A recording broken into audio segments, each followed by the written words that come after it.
తిమోతికి రాసిన 2వ పత్రిక 2వ అధ్యాయము 19వ వచనం నుండి.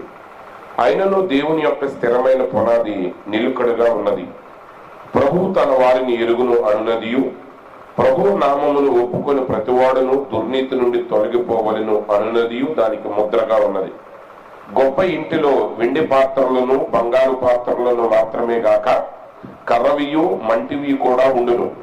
వాటిలో కొన్ని ఘనతకును కొన్ని ఘనహీనతకును వినియోగింపబడును. ఎవడైనను వీటిలో చేరక తన్ను తాను పవిత్రపరుచుకున్న ఎడల వాడు పరిశుద్ధపరచబడి యజమానుడు వాడుకొనుటకు అర్హమై ప్రతి సత్కార్యములకు సిద్ధపరచబడి ఘనత నిమిత్తమైన పాత్రయ్యుండును. నీవు యమనేచ్ఛల నుండి పారిపోము, పవిత్ర హృదయులై ప్రభువునకు ప్రార్థన చేయు వారితో కూడా నీతిని విశ్వాసమును ప్రేమను సమాధానమును వెంటాడము. నేర్పు లేని మూఢల వితర్కములు జగడములు పుట్టించునని ఎరిగి అట్టి వాటిని విసర్జించుము. దేవుడి వాక్య భాగమును దీవించును గాక. ఆమె ప్రార్థన చేసుకున్నా. మహోన్నతుడ మహాగణుడ సర్వాధికారి యేసు ప్రభువా, నీ పరిశుద్ధమైన శ్రేష్టమైన నామానికి వందనాలు తండ్రి. ఈ సాయంకాల సమయంలో ప్రభువా మరి ఒకసారి నీ పాద సన్నిధికి మేము చేరి ఉన్నాం ప్రభువా. కల్వరి శిలువలో మా కొరకు మీరు కార్చిన పరిశుద్ధమైన పవిత్రమైన రక్తాన్ని బట్టి నీకు స్తోత్రాలు తండ్రి. మా యోగ్యతను బట్టి కాదు గాని ప్రభువా, నీ కృప ద్వారానే మీ సన్నిధికి మేము చేరి ఉన్నాం ప్రభువా. ఈ దినమున ప్రభువా మరి జన్మదినోత్సవాన్ని జరుపుకుంటున్నటువంటి కుమార్తె అనూహ్య జోయిని బట్టి నీకు స్తోత్రాలు తండ్రి. వారి జన్మదినోత్సవం సందర్భంగా ఏర్పాటు చేసిన ఈ కూడికను మీరు ఎంతవరకు ఆశీర్వాదకరంగా జరిగించారు ప్రభువా. ఈ సమయంలో చదవబడిన వాక్య భాగాన్ని మీరు దీవించండి, ఆశీర్వదించండి. నీ వాక్యం ద్వారా నాతో మాత్రం మీరు మాట్లాడండి తండ్రి. మీరు మాట్లాడుతున్న ప్రతి మాట పునరుద్ధాన శక్తి ద్వారా మా జీవితాలకు గొప్ప ఆశీర్వాదకరంగా ఉండినట్లుగా సహాయం చేయండి. మహిమ పొందండి. యేసయ్య పరిశుద్ధ నామంలో ప్రార్థిస్తున్నాం తండ్రి, ఆమేన్. కూర్చోనండి. ప్రభువును రక్షకుడైన యేసుక్రీస్తు యొక్క నామంలో మీ అందరికి నా హృదయపూర్వకమైన శుభాలు తెలియపరుస్తున్నాను. మరి మొట్టమొదటిగా ప్రేమతో నన్ను ఆహ్వానించి మీ మధ్య దేవుని వాక్యాన్ని ప్రకటించడానికి సమయం ఇచ్చిన మరి ప్రియ సహోదరులు, స్నేహితులు, దైవజనులు పాస్టర్ ఆనంద్ పాల్ గారికి నా ప్రత్యేకమైన వందనాలు తెలియపరుస్తూ ఉన్నాను.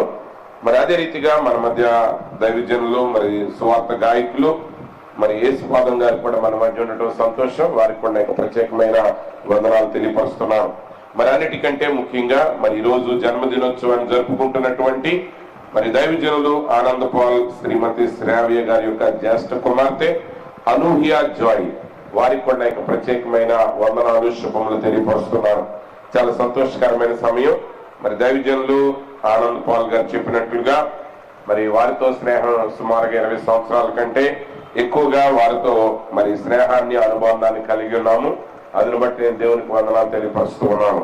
మరి ఈ సమయంలో మరి కొద్ది నిమిషాలు మరి కొన్ని వాక్యాలు మీ ఎదుటి నేను పెట్టాలని ఆశపడతా ఉన్నాను. ప్రత్యేకంగా మరి ఈరోజు జన్మదినోత్సవాన్ని జరుపుకొనిచున్నటువంటి మరి కుమార్తె అనూహ్య జాయ్, మరి మీరు కూడా ఈ విషయాలు మీరు చాలా జాగ్రత్తగా గమనించండి. ఇక్కడున్న ప్రతి ఒక్కరూ కూడా మరి ఒక ప్రాముఖ్యమైన విషయాన్ని మనం గమనించాలి. ఈరోజు లోకంలో ఉన్న పరిస్థితులను మనం గమనిస్తూ ఉన్నప్పుడు ఆ పరిస్థితులు చాలా భయంకరమైన స్థితిని కలిగి ఉన్నాయి. ఈరోజు ఏ వార్త విన్నా ఆ వార్త కలవరాన్ని కలిగించే వార్తలే మనం వింటున్నాం, కానీ ఆనందాన్ని కలిగించే, నిరీక్షణ కలిగించే వార్తలు ఈ లోకంలో మనకి వినవడం. నిజమైన వార్త, మనకు ఆనందాన్ని కలిగించే వార్త ఏంటంటే అది సువార్త మాత్రమే. దేవుని వాక్యం మాత్రమే మనకి నిరీక్షణను ఇవ్వగలిగినదై ఉన్నది. ఈ సమయంలో మరి ఈ కుమార్తె యొక్క ఈ కార్యక్రమాన్ని జరిపిస్తా ఉన్నప్పుడు మరి దాని గురించి నేను కొన్ని విషయాలు చూసినప్పుడు మరి ఇజ్రాయేలీలు ఏం చేస్తారంటే ఈ 12 సంవత్సరాల వయసు వచ్చినప్పుడు మరి వారు ఈ కార్యక్రమాన్ని జరిగిస్తారు. బాట్ మిజ్వా అండి, బాట్ మిజ్వా అంటే అమ్మాయికి జరిగించే కార్యక్రమాన్ని బాత్ మిజ్వా అంటారు. మరి అబ్బాయికి జరిగించే కార్యక్రమాన్ని బార్ మిజ్వా అంటారు. సరే, ఏది ఏమైనా దీని యొక్క ప్రాముఖ్యమైన విషయం ఏంటంటే ఇశ్రాయేలీల యొక్క విధానం ప్రకారంగా పిల్లలు జన్మించినప్పుడు అప్పటి నుండి వారి చిన్న పిల్లలుగా ఉన్నప్పుడు వారి బాధ్యత తల్లిదండ్రులదే. మరి వారు ఏం చేసినా, వారి మంచి చేసినా చెడు చేసినా దాని యొక్క రెస్పాన్సిబిలిటీ ఎవరు భరించాలంటే తల్లిదండ్రులు భరించాలి. మరి వారి బాధ్యత అన్నమాట పిల్లల్ని సరైన క్రమంలో నడిపించటం, వారికి వాక్యాలు బోధించటం, మరి వారిని అన్ని విషయాల్లో మరి వారికి క్రమశిక్షణ కలిగినట్టుగా నడిపించటం అనేది తల్లిదండ్రుల యొక్క బాధ్యత. కానీ ఎప్పుడైతే మరి 12-13 సంవత్సరాల వయసులోనికి వచ్చిన తర్వాత మరి అప్పుడు ఎప్పుడైతే ఈ కార్యక్రమాన్ని వారు జరిగిస్తారో, మరి దైవజనులు చక్కగా దాని మీద రాశారు, ప్రాయము ప్రతిష్ట లేకపోతే ప్రభువుకి ప్రతిష్ట అని. ఈ కార్యక్రమం జరిగిన దగ్గర నుంచి ఆ బిడ్డ యొక్క బాధ్యత అది. ఇంకా ఇప్పుడు తల్లిదండ్రుల యొక్క బాధ్యత కాదు. అయ్యా బైబిల్ చదివావా, లేకపోతే పెద్దలకి నమస్కారం చేసావు, ఏ విషయమైనా అప్పటి వరకు 12 సంవత్సరాలు ఏదైతే తల్లిదండ్రుల బాధ్యత కలిగి వారికి నేర్పించారో వాటన్నిటినీ ఇప్పుడు ఆమె బాధ్యత కలిగి తన బాధ్యతగా తీసుకుని ఆ కార్యక్రమాన్ని చేయవలసి ఉన్నది. అందుకే ఆ గుడ్డివాడు మరి ఆ గుడ్డివాడికి చూపు వచ్చినప్పుడు ఆ గుడ్డివాడు చెప్తున్నాడు, యేసు ప్రభువు నన్ను స్వస్థపరిచాడు, ఆయన నన్ను రక్షించాడు అని చెప్పినప్పుడు అనేకులు ఆ గుడ్డివాడిని ఎదిరించారు. ఆ కాలం యొక్క శాస్త్రులు, పరిసయ్యులు, సద్దూకయ్యులు వారు అన్నారు, యేసు ప్రభు అనే ఆయన మంచి ఆయన కాదు, ఆయన దయ్యములు పట్టిన వాడు, ఆయన స్వస్థపరచడం అసాధ్యం, అతను పాపి అంటున్నాడు. కానీ ఆ గుడ్డివాడుగా అంటే ఆ చూపు పొందుకున్నటువంటి ఆ గుడ్డి వ్యక్తి అంటున్నాడు, అయ్యా ఆయన పాపు పరిశుద్ధుడు నాకైతే తెలియదు, కానీ ఒక విషయాన్ని మాత్రం నేను చెప్పగలను, అదేంటంటే ఒకప్పుడు నేను గుడ్డివాడిని, ఇప్పుడు నేను చూస్తా ఉన్నాను.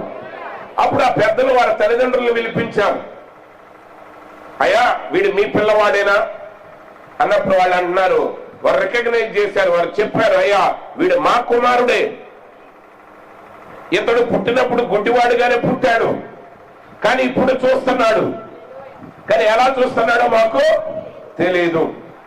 కాబట్టి ఆ యొక్క నాయకులు, ఆ మత నాయకుల యొక్క బలవంతం ఏంటంటే ఏదో ఒక విధం చేత ఈ కార్యమాన్ని చేసినది యేసు కాదు అని ఒప్పింప చేయాలి. అయితే ఇప్పుడు ఆ తల్లిదండ్రులు మత నాయకులకు భయపడి అంటున్నారు, అయ్యా వీడు వయసు వచ్చిన వాడికి వాడిని అడగండి, మమ్మల్ని మీరు అడగొద్దు, ఎందుకంటే అప్పటికప్పుడు 40 సంవత్సరాల పైన ఉన్నాయి, 12 సంవత్సరాలు దాటి దశాబ్దాలు గడిచిపోయినాయి. కాబట్టి వాళ్ళు అంటున్నారు, ఇప్పుడు వీడు పెద్దవాడు కనుక వీడిని మీరు అడగండి, మా మీద ఏ బాధ్యత లేదు. కాబట్టి ఒక అమ్మాయికి 12 సంవత్సరాలు, ఒక అబ్బాయికి 13 సంవత్సరాలు రాగానే ఆ బాట్ మిజ్వా లేకపోతే బార్ మిజ్వా చేయగానే దాని యొక్క అర్థం ఏంటంటే ద కమాండెడ్ వన్, అంటే ఆజ్ఞాపించబడిన వాడు. అంటే ఈ ధర్మశాస్త్రాన్ని, ఈ వాక్యాన్ని దేవుడు ఇశ్రాయేలీయులకు ఆజ్ఞాపించినప్పుడు ఆ మొదటి 12 సంవత్సరాలు తల్లిదండ్రుల ఆ వ్యక్తిని జాగ్రత్తగా వారి బాధ్యత కలిగి, అంటే వారి యొక్క సూపర్వైజేషన్ లో, వారి యొక్క పర్యవేక్షణలో వాటన్నిటిని నెరవేర్చేటట్టు చేస్తారు. కానీ ఎప్పుడైతే ఆ యువతి, ఆ యువకుడు ఆ యుక్త వయసులోనికి వస్తా ఉన్నారో ఇప్పుడు they are commanded directly by the Lord. వారి యొక్క జీవితానికి, వారి కార్యాలకి వారే బాధ్యులై ఉన్నారు. ఎందుకంటే ఇప్పుడు తల్లిదండ్రుల ద్వారా ప్రకటించబడటం కాదు, కానీ వారు దేవుని ద్వారా నేరుగా ప్రకటించబడతా ఉన్నారు. ఈరోజు క్రైస్తవ జీవితంలో మరి విశ్వాసుల గృహంలో జన్మించిన బిడ్డల యొక్క జీవితాల్లో మనం గమనించినప్పుడు చాలా సార్లు ఏం జరుగుతుందంటే మనం పిల్లలుగానే చూస్తాం, మనం పిల్లలుగానే చూస్తాం. సామెత ఉంది కదా, ఢిల్లీకి రాజు అయిన తల్లికి కొడుకే అని. అందుకే తల్లులు ఏమంటారంటే వాళ్ళ అబ్బాయి ఏ తప్పు చేసినా వాడు అమాయకుడండి, వాడికి ఏమీ తెలియదండి, వచ్చిందే చేపిస్తున్నాడు చేత అంటారు. ఎందుకంటే వాళ్ళ దృష్టిలో ఇంకా వాళ్ళ అబ్బాయి ఇంకా ఎత్తుకున్నట్టే ఉంటుంది వాళ్ళకి. వాడిని పుట్టినప్పుడు వాడిని ఎత్తుకుని చక్కెర పెట్టుకున్నప్పుడు వాడు భూశ్రవణలు అవుతా ఉంటే వాడు రాజు అయినా, చక్రవర్తి అయినా, సైన్యాధిపతి అయినా, ప్రపంచాన్ని ఏలేవాడైనా, పీడించేవాడైనా ఆ తల్లిదండ్రుల మనసుల్లో ఇక అదే అలాగే ఉండిపోద్ది. కానీ ఇట్లాగే క్రైస్తవ జీవితంలో మనం ఏం చేస్తామంటే పిల్లల్ని వదిలేస్తూ ఉంటాం. కానీ కొంత సమయానికి వచ్చేసరికి వారు మనం అనుకున్న దానికంటే చాలా పెద్దవారు అయి ఉంటారు. వారు మనం జవాబులు చెప్పలేని పెద్ద పెద్ద ప్రశ్నలు వేస్తూ ఉంటారు. కానీ మేము ఇంకా చిన్నపిల్లోడే అనుకుంటున్నాం. కాబట్టి ఇశ్రాయేలులో అది ఎక్కువగా శరీర సంబంధమైనటువంటి ఆచార వ్యవహారాల మీద పాత నిబంధన దృష్టి పెట్టింది కాబట్టి వాళ్ళ యొక్క బాధ్యతలు, కట్టడలు, దేశ ఆచారాలు కానివ్వండి, దేశ నియమాలు కానివ్వండి, మరి చట్టాలు కానివ్వండి, ఆరాధన క్రమాలు కానివ్వండి, దేనికి సంబంధించిన విషయమైనా సరే ఒక దేశంగా ప్రజలు ఎలా నడవాలి అనే విషయాన్ని పాత నిబంధన చెప్తా ఉంది. ఆ కట్టడలన్నీ ఆ యుక్త వయసులోనికి వచ్చేసరికి వాళ్ళకు బోధించబడి ఉంటాయి. ఇప్పుడు బోధించబడిన దాని ప్రకారంగా జీవించవలసిన రెస్పాన్సిబిలిటీ ఆ బిడ్డదై ఉన్నది, ఆ యువతిదై ఉన్నది, ఆ యువకుడిదై ఉన్నది. ఇప్పుడు అతడు చేసే ప్రతి క్రియకు అతడు బాధ్యతను వహించవలసి ఉన్నది. అనగా దేవునితో ఒక ఒప్పందంలోనికి వచ్చారు. ఇప్పుడు అది కుటుంబానికి సంబంధించిన కార్యం కాదు, అది వ్యక్తిగతమైన కార్యమై ఉన్నది. అలాగే ఈరోజు రక్షించబడిన క్రైస్తవ కుటుంబాల్లో ఉన్న పిల్లలు కూడా మనం సాధ్యమైనంత వరకు వయసుతో సంబంధం లేకుండా వాళ్ళకి మనం బోధించటం మాత్రమే కాదు, కానీ ఆ సహజాతీతమైన దేవుణ్ణి వాళ్ళు సహజాతీతమైన పద్ధతిలో కలుసుకునే విధానంలో వారిని మనం ప్రోత్సహించవలసిన వారమై ఉన్నాము. ఒక నీతి మాటలు చెప్పినంత మాత్రం చేత ఏ వ్యక్తి నిజమైన మార్పుని కలిగి ఉండలేడు. ఈరోజు ఒక గొప్ప క్రైస్తవ కుటుంబంలో జన్మించిన బిడ్డలు కూడా వాళ్ళు అనేక రకాలైనటువంటి శ్రమలు వాళ్ళు ఎదుర్కొంటున్నారు. క్రైస్తవ కుటుంబంలో జన్మించి తల్లిదండ్రులకు ఇబ్బంది పెట్టే పిల్లల గురించి మాట్లాడుతున్నాం మనం. కానీ అదే సమయంలో వాళ్ళకి ఆ సహజాతీతమైన దేవునితో వ్యక్తిగతమైన అనుభవాన్ని కలిగి ఉండేటట్టు వారిని నడిపించకపోతే వారు ఇవి కూడా ఒక మత సంబంధమైన కట్టడల వలె దీనిని ఒక బరువు బాధ్యతలుగా వాడు భావించే విధానం ఉన్నది. కాబట్టి వారిని చాలా జాగ్రత్తగా నడిపించాలి. అంటే 12 ఏళ్ళు రాగానే 13 ఏళ్ళు రాగానే తల్లిదండ్రుల బాధ్యతలు వెళ్ళిపోతాయి అంటే కాదు. ఇప్పటి వరకు నువ్వు సూపర్వైజేషన్ చేసి బాధ్యత వహించావు, కానీ ఇప్పుడు నువ్వేం చేయాలంటే వాళ్ళు సొంతంగా నడవటం మొదలుపెట్టినప్పుడు నువ్వేం చేయాలంటే మనము మోకాళ్ళ మీద నిలబడి దేవుని సన్నిధిలో వారి కొరకు మనం నిరంతరం ప్రార్థన చేయవలసిన వారమై ఉన్నాము. ఈరోజు పిల్లలకి గంటల తరబడి నీతి బోధన చేయటం కంటే కూడా వాళ్ళ కొరకు గంటల తరబడి కన్నీటి ప్రార్థన మనం చేయగలిగినట్లయితే ఆ సహజాతీతమైన దేవుడు వారిని వ్యక్తిగతంగా సంధిస్తాడు. ఎందుకంటే రక్షణ అనేది వ్యక్తిగతమైనది.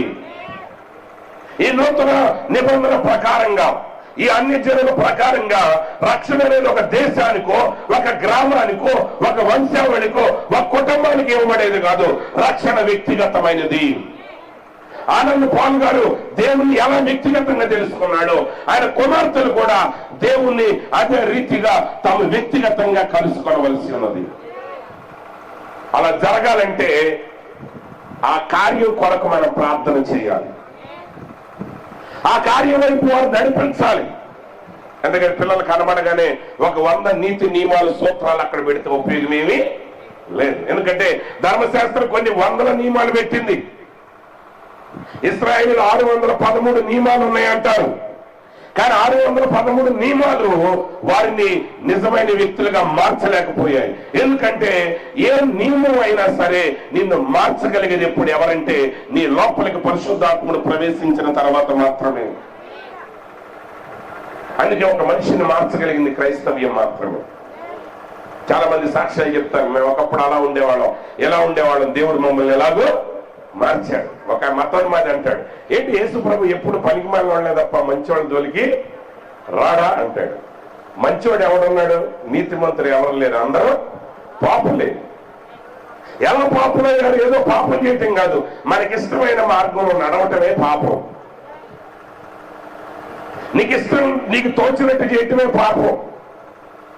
అందునిమిత్తం యేసు ప్రభు అన్నారు, తండ్రి నా చిత్తము కాదు నీ చిత్తమే సిద్ధించునుగాక. ఈరోజు మనందరి జీవితాల్లో దేవుడు ఒక గొప్ప బాధ్యతను కలిగి ఉన్నాడు.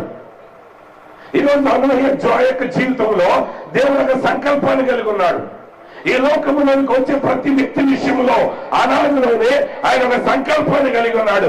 ఆయన ఏ సంకల్పాన్ని కలిగి ఉన్నాడో ఆ సంకల్పాన్ని ఈ లోకములో ప్రదర్శించడమే దేవుని యొక్క మర్మమై ఉన్నది. అయితే ఈ లోకంలో మనకు కనబడేది ఏంటి? ఈ లోకంలో లోకం ఆల్రెడీ ఎప్పుడో చెడిపోయింది, దాని గురించి నేను మాట్లాడట్లా. కానీ క్రైస్తవ సమాజం కూడా చెడిపోయింది. క్రైస్తవ్యం కూడా తన సారాన్ని నెమ్మదిగా కోల్పోతూ ఉన్నది.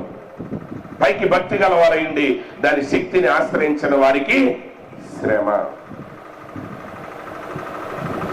కేరళలో ఒక చెట్టు కొమ్మ ఉంటుందంట, దాన్ని కురుంతుట్టి అంటారంట. మరి అది ఆ వేరుతో ఆ కీళ్ల నొప్పులకి అది రాస్తే ఆ నొప్పులు తగ్గుతాయి. అయితే అక్కడ సామెత ఏంటంటే, ఒకవేళ కురుంతుట్టికే కీళ్ల జబ్బు వస్తే, ఎవరికైనా కీళ్ల జబ్బు వస్తే ఆ కురుంతొట్టి రాస్తే ఆ జబ్బు పోద్ది. మరి ఒకవేళ కురుంతుట్టికే కీళ్ల జబ్బు వస్తే పరిష్కారం లేదు. పరిష్కారం చూపాల్సిందే. ఇప్పుడు సమస్యలు పాలైతే ఇంకా పరిష్కారం ఎక్కడి నుంచి ఉంది? అయితే వీటన్నిటి మధ్య మీరు తర్వాత చదివితే, నేను చదివిన 19వ వచనానికి ముందు వచనాలు చదివితే, అక్కడ అపొస్తలుడైన పౌలు తిమోతి గారితో రాస్తా ఉన్నాడు, మరి ఈరోజు భక్తి కలిగిన వారి మధ్య కూడా అనేక సమస్యలు ఎలా ఎదురవుతున్నాయి. పునరుద్ధానం గతించిపోయిందని ఆ కాలంలో కొంతమంది మాట్లాడుతున్నారంట. దాని ద్వారా కొంతమంది విశ్వాసం చెదిరిపోతా ఉంది. అప్పటి నుంచి డిబేట్లు సాగుతానే ఉన్నాయి. ప్రతి కాలానికి ఒక వర్తమానం ఎట్టా ఉందో, ప్రతి కాలానికి ఒక వివాదం కూడా అలాగే ఉంటుంది. ప్రతి తరంలో మార్పు చెందే వాక్యం ఎలా ఉంటుందో, ప్రతి కాలంలోనూ విశ్వాసాన్ని చెడగొట్టే పరిశుద్ధమైన భక్తులు చాలా మంది లేస్తారు. వీటన్నిటి మధ్య క్రైస్తవ సమాజం ప్రపంచం మీద ప్రభావాన్ని చూపటం మానివేసి, ప్రపంచమే క్రైస్తవ సమాజం మీద ప్రభావాన్ని చూపటం మొదలుపెట్టింది. దీనికి ఉదాహరణ చెప్పాలంటే, ఈరోజు చాలా మంది క్రైస్తవుల యొక్క జీవితాలు సినిమా తారల జీవితాల వలె ఉన్నాయి. పాస్టర్ గారు వచ్చేటప్పుడు అక్కడ పొగ వేయటం అంటే నాకైతే చాలా మామూలుగా ఇచ్చేసారు, కానీ ఆ పొగల్లో నుంచి ఆ స్మోక్ మిషన్స్ తీసుకురావటం, ఆ రంగురంగుల లైట్లు వేయటం, అంటే ఇదంతా ఏంటి? లోకం యొక్క ప్రభావాన్ని మనం వెంబడిస్తున్నాం. కానీ ఒక నిజమైన క్రైస్తవుడు ఎలా ఉండాలంటే, ఒక నిజమైన ప్రభావం లేని క్రైస్తవుడు ఎలా ఉండాలంటే, మనము ఏమి పాటిస్తున్నామో దానిని లోకం పాటించగలిగేటట్టుగా ఉండాలి. ఇశ్రాయేలు నిజానికి వాళ్ళు ప్రపంచవ్యాప్తంగా చెదిరిపోయినా సరే, కొంతకాలం మాత్రం వాళ్ళు లోకం మీద ప్రభావాన్ని చూపారు. షడ్రక్ మేషక్ అబేద్నెగో దానియేలు బబులోను దేశానికి కొనుక్కోబడినప్పటికీ, వారి దేవాలయానికి దూరంగా ఉన్నప్పటికీ, అక్కడ బోధించే యాజకులు లేకపోయినప్పటికీ, లేవీయులు లేకపోయినప్పటికీ, వారు బానిసలుగా ఉన్నప్పటికీ వారు ఒక నిర్ణయం తీసుకున్నారు. ఆ నిర్ణయం ఏంటంటే, రాజు యొక్క భోజన పదార్థాల చేత మనలను మనం అపవిత్రపరచుకోకూడదు అని ఒక నిర్ణయాన్ని తీసుకున్నారు. వాళ్ళు ఆ నిర్ణయానికి వారు కట్టుబడ్డారు. ఎన్ని శ్రమలు ఎదురైనా వారు తమను తాము పరిశుద్ధంగా కాపాడుకున్నారు. నిజంగా అదే ఇశ్రాయేలీయులు అందరూ కూడా వారి స్వదేశములో, వారి వాగ్దాన దేశములో, దేవుడే వారికి రాజుగా ఉన్న కాలములో, దేవుని యొక్క యాజకుల చేత, ప్రవక్తల చేత నడిపించబడుతున్నప్పుడు దేశమంతా ఆ నిర్ణయం తీసుకుని ఉంటే వారు అసలు బబులోనికి వెళ్లాల్సిన అవసరమే ఉండేదిగా.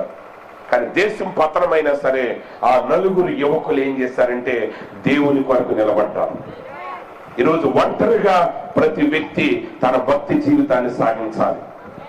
ఏ వ్యక్తి కూడా చెప్పడానికి వీల్లేదు, అయ్యా లోకం తీరు ఎలా ఉంది, సంఘాల తీరు ఎలా ఉంది, బోధకుల తీరు ఎలా ఉంది, అవన్నీ నీకు అనవసరం. వాటి సంగతి నీకెందుకు? అపహాసకులు ఉంటారు, దోషకులు ఉంటారు, నీతిని ప్రేమించే వారిని వ్యతిరేకించే వాళ్ళు ఉంటారు. లోకం దాని తీరుని వెళ్ళనివ్వండి, చెడిపోయిన సంఘాన్ని దాని తీరుని వెళ్ళనివ్వండి. కానీ ఈరోజు ప్రతి వ్యక్తి మీరు దేవునితో ఒక వ్యక్తిగతమైన ప్రారంభాన్ని మీరు కలిగి ఉండాలి. ఈరోజు నేను అనుహ జాయ్తో చెప్తున్నాను, ఈ రోజే ఆ సహజాతీతమైన దేవుడు మీకు కనబడకపోవచ్చు, కానీ ఎక్కడి నుంచి మీ ప్రయాణాన్ని మీరు ప్రారంభించండి. దేవుడు అనేవాడు ఒక కథ కాదు, దేవుడు అనేవాడు ఒక ఫిలాసఫీ కాదు. యేసుక్రీస్తు నిజమైన దేవుడై ఉన్నాడు. అది మాటలతో కాదు, ఆయన నువ్వు చూడగలవు, ఆయన నీతో మాట్లాడగలిగిన దేవుడై ఉన్నాడు. ఆయన నీకు తనను తాను ప్రత్యక్షపరచుకునే దేవుడై ఉన్నాడు. లోకం వైపు కాక దేవుని వైపు తిరగండి. అందుకే ఇక్కడ ఆయన అంటున్నాడు, ఆయనను దేవుని యొక్క స్థిరమైన పునాది నిలకడగా ఉన్నది.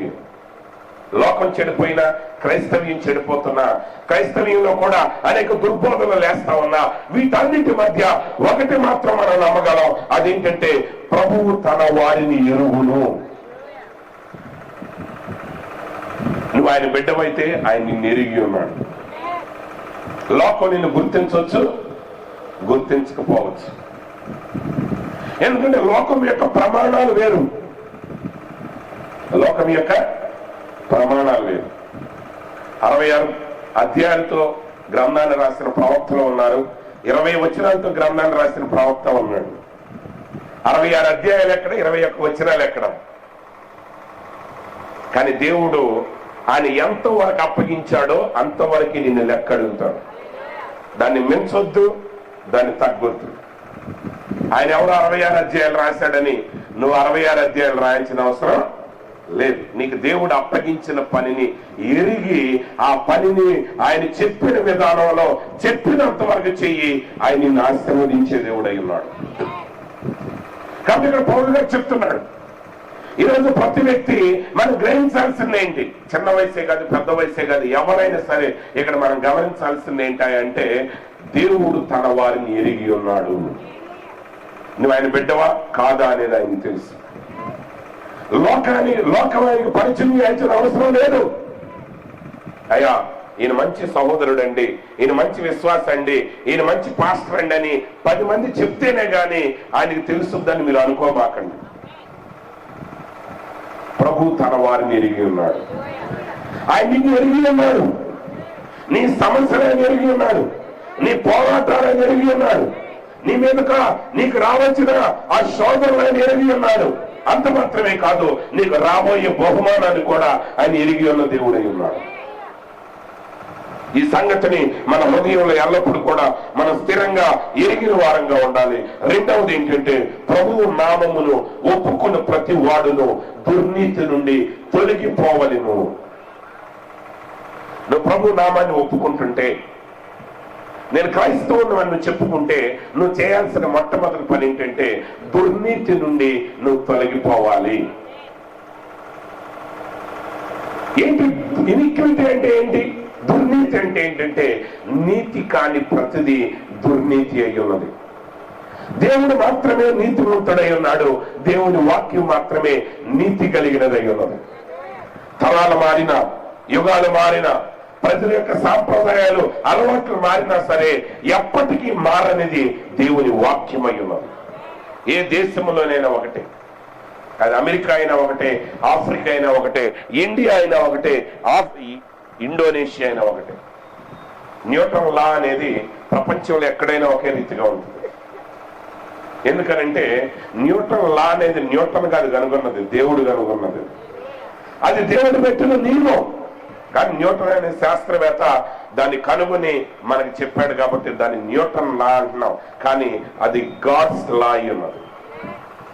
అయితే దేవుడు ఈ లోకంలో ఉన్న ప్రతి సృష్టిని ఆయన నియమం ప్రకారమే నడిపిస్తున్నాడు. కానీ మానవుడు అయిన మనలకు మాత్రమే ఆయన ఏం చేశాడంటే ఫ్రీ మోరల్ ఏజెన్సీని మనకు పెట్టాడు. అంటే స్వేచ్ఛగా ఎంపిక చేసుకునే జీవి ప్రపంచంలో ఎవరైనా ఉన్నారంటే మనం మాత్రమే. ఎన్ని లక్షల సంవత్సరాలు అయిందో సూర్యుడు చంద్రుడు వచ్చి కానీ, లేకపోతే బైబిల్ ప్రకారంగా మానవుడు పుట్టిన దగ్గర నుంచి అయితే 6000, కానీ భూమి అంతకు ముందే ఆయన సృజించబడి ఉన్నది. అయితే ఈ 6000 సంవత్సరాల్లో సూర్యుడు ఎప్పుడు పగలే వస్తున్నాడు, చంద్రుడు ఎప్పుడు రాత్రే వస్తున్నాడు. ఎప్పుడు కూడా సూర్యుడు అనలేదు, అయ్యా నేను అలసిపోయాను, నెక్స్ట్ షిఫ్ట్ కూడా నువ్వే చేయమని ఎప్పుడన్నా అన్నాడా? అనలా. ఎందుకని అనలేదు? దేవుడు సూర్యుడికి చంద్రుడికి చెప్పలా, నాయన మీరు మానేయాలనుకుంటే మానేయండి, నెలకు 2-4 సీఎలలు తీసుకోండి, సంవత్సరానికి ఒక 15 ఎర్రని లీవులు పెట్టుకోండి అని వాటికి చెప్పలా. వాటికి ఒక నియమం పెట్టాడు, ఆ నియమాన్ని పాటించి తీరాల్సిందే. కానీ మనిషికి మాత్రమే ఎంపిక చేసుకునే అవకాశాన్ని ఇచ్చాడు. మంచిని చెడుని ఎదుటి పెడుతున్నాను, నువ్వు మంచిని పాటిస్తే జీవంలోనికి వెళతావు, చెడును పాటిస్తే నువ్వు నరకానికి వెళతావు, మరణానికి వెళతావు అనే ఎంపికను దేవుడు మానవుడికి ఇచ్చాడు. కాబట్టి ఇప్పుడు మనం ఏం చేయాలి? మనం ఎరగాల్సింది ఏంటంటే దేవుణ్ణి ఎరిగి ఉన్నాడు. దేవుడు నన్ను ఎరిగి ఉన్నాడని నువ్వు ఒప్పుకున్న తర్వాత నువ్వు చేయాల్సింది ఏంటంటే దుర్నీతి నుండి దూరం కావాలి. ఎందుకు దుర్నీతి నుండి నువ్వు దూరం కావాలి? ఈ రోజున అంశం ఏంటంటే యోగ్యమైన పాత్రగా మనమే చేసుకోవాలి. యోగ్యమైన పాత్రగా నిన్ను రూపించేది వాక్యమే. కానీ ఆ వాక్యం నిన్ను యోగ్యమైన పాత్రగా నువ్వు నిన్ను మార్చాలంటే నువ్వు వాక్యానికి మొదటి స్థానం నీ జీవితంలో ఇవ్వాలి. అందులో అపోస్తలుడైన పౌలు తిమోతితో మాట్లాడుతున్నాడు. లోకంలో పరిస్థితుల గురించి మాట్లాడాడు, సంఘంలో పరిస్థితుల గురించి మాట్లాడాడు. అయితే వీటన్నిటినీ నువ్వు సాకులుగా చెప్పి నీ ఇష్టానుసారంగా జీవించడానికి వీల్లేదు.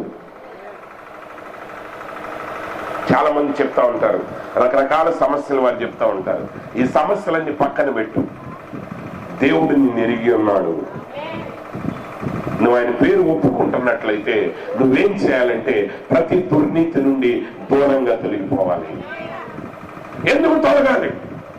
ఈరోజు అన్ని ఎంజాయ్ మరి ఇంకా మన భారతదేశంలోనైతే ఇస్రాయేల్ లాగా ఇంకా అంత స్వేచ్ఛ స్వాతంత్రత లేదు. కానీ ఇంకా మనం పెళ్ళిళ్ళైన తర్వాత కూడా ఇంకా మన పిల్లలకి మనం గద్దింపు ఇస్తా ఉంటాం, వాళ్ళు లోబడతా ఉంటారు. అందుని బట్టి దేవునికి స్తోత్రాలు కలుగును గాక. కానీ అమెరికా లాంటి దేశాలు అయితే వాడు ఆ టీనేజ్ లోకి రాగానే బయటకు వెళ్ళిపోతాడు. వాడిని ఏమన్నా అన్నా చట్టం విరుద్ధం అన్నమాట. ఒక పిల్లవాడు ఏదో వాడు ఇష్టం చేస్తున్నాడు అనుకోండి, తండ్రి ఆ 13 ఏళ్ళు వచ్చినాడు ఎరా ఆదివారం ప్రార్థనకు రావచ్చు కదా అన్నాడు అనుకోండి, వాడు వెంటనే పోలీసులు కొట్టి మా నాన్న నాకు వ్యతిరేకంగా మాట్లాడుతున్నాడండి, నేను స్వేచ్ఛగా ఉండనివ్వట్లేదు, ప్రతి ఆదివారం ప్రార్థనకు రమ్మంటున్నాడంటే తీసుకుపోయి జైల్లో పడేస్తాడు.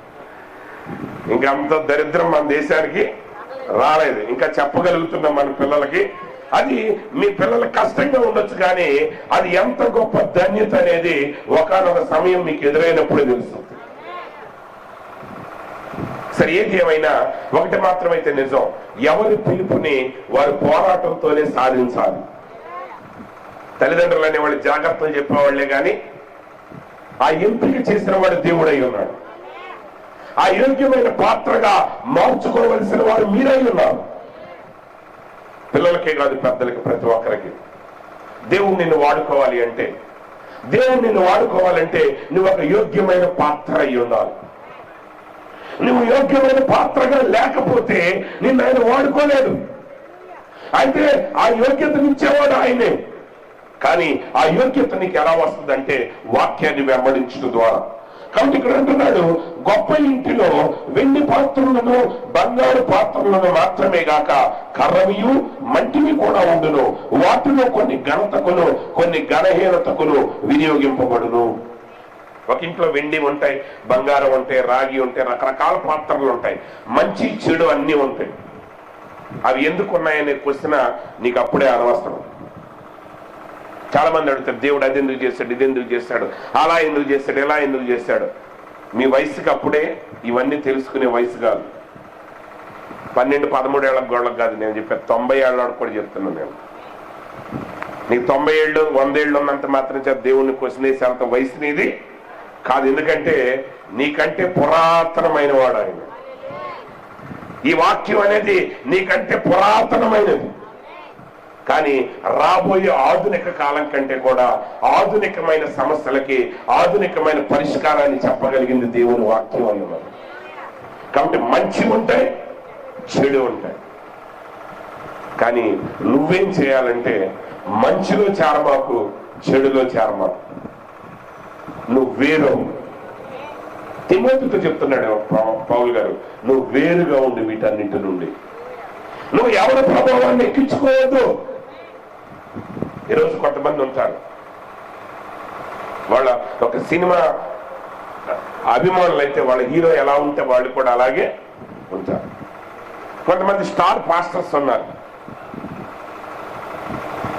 లోకల్ మెగాస్టార్, సినిమాలు మెగాస్టార్లు ఉన్నట్టు, సూపర్ స్టార్లు ఉన్నట్లు మెసేజ్ లో కూడా కొంతమంది మెగాస్టార్లు, సూపర్ స్టార్లు ఉన్నారు.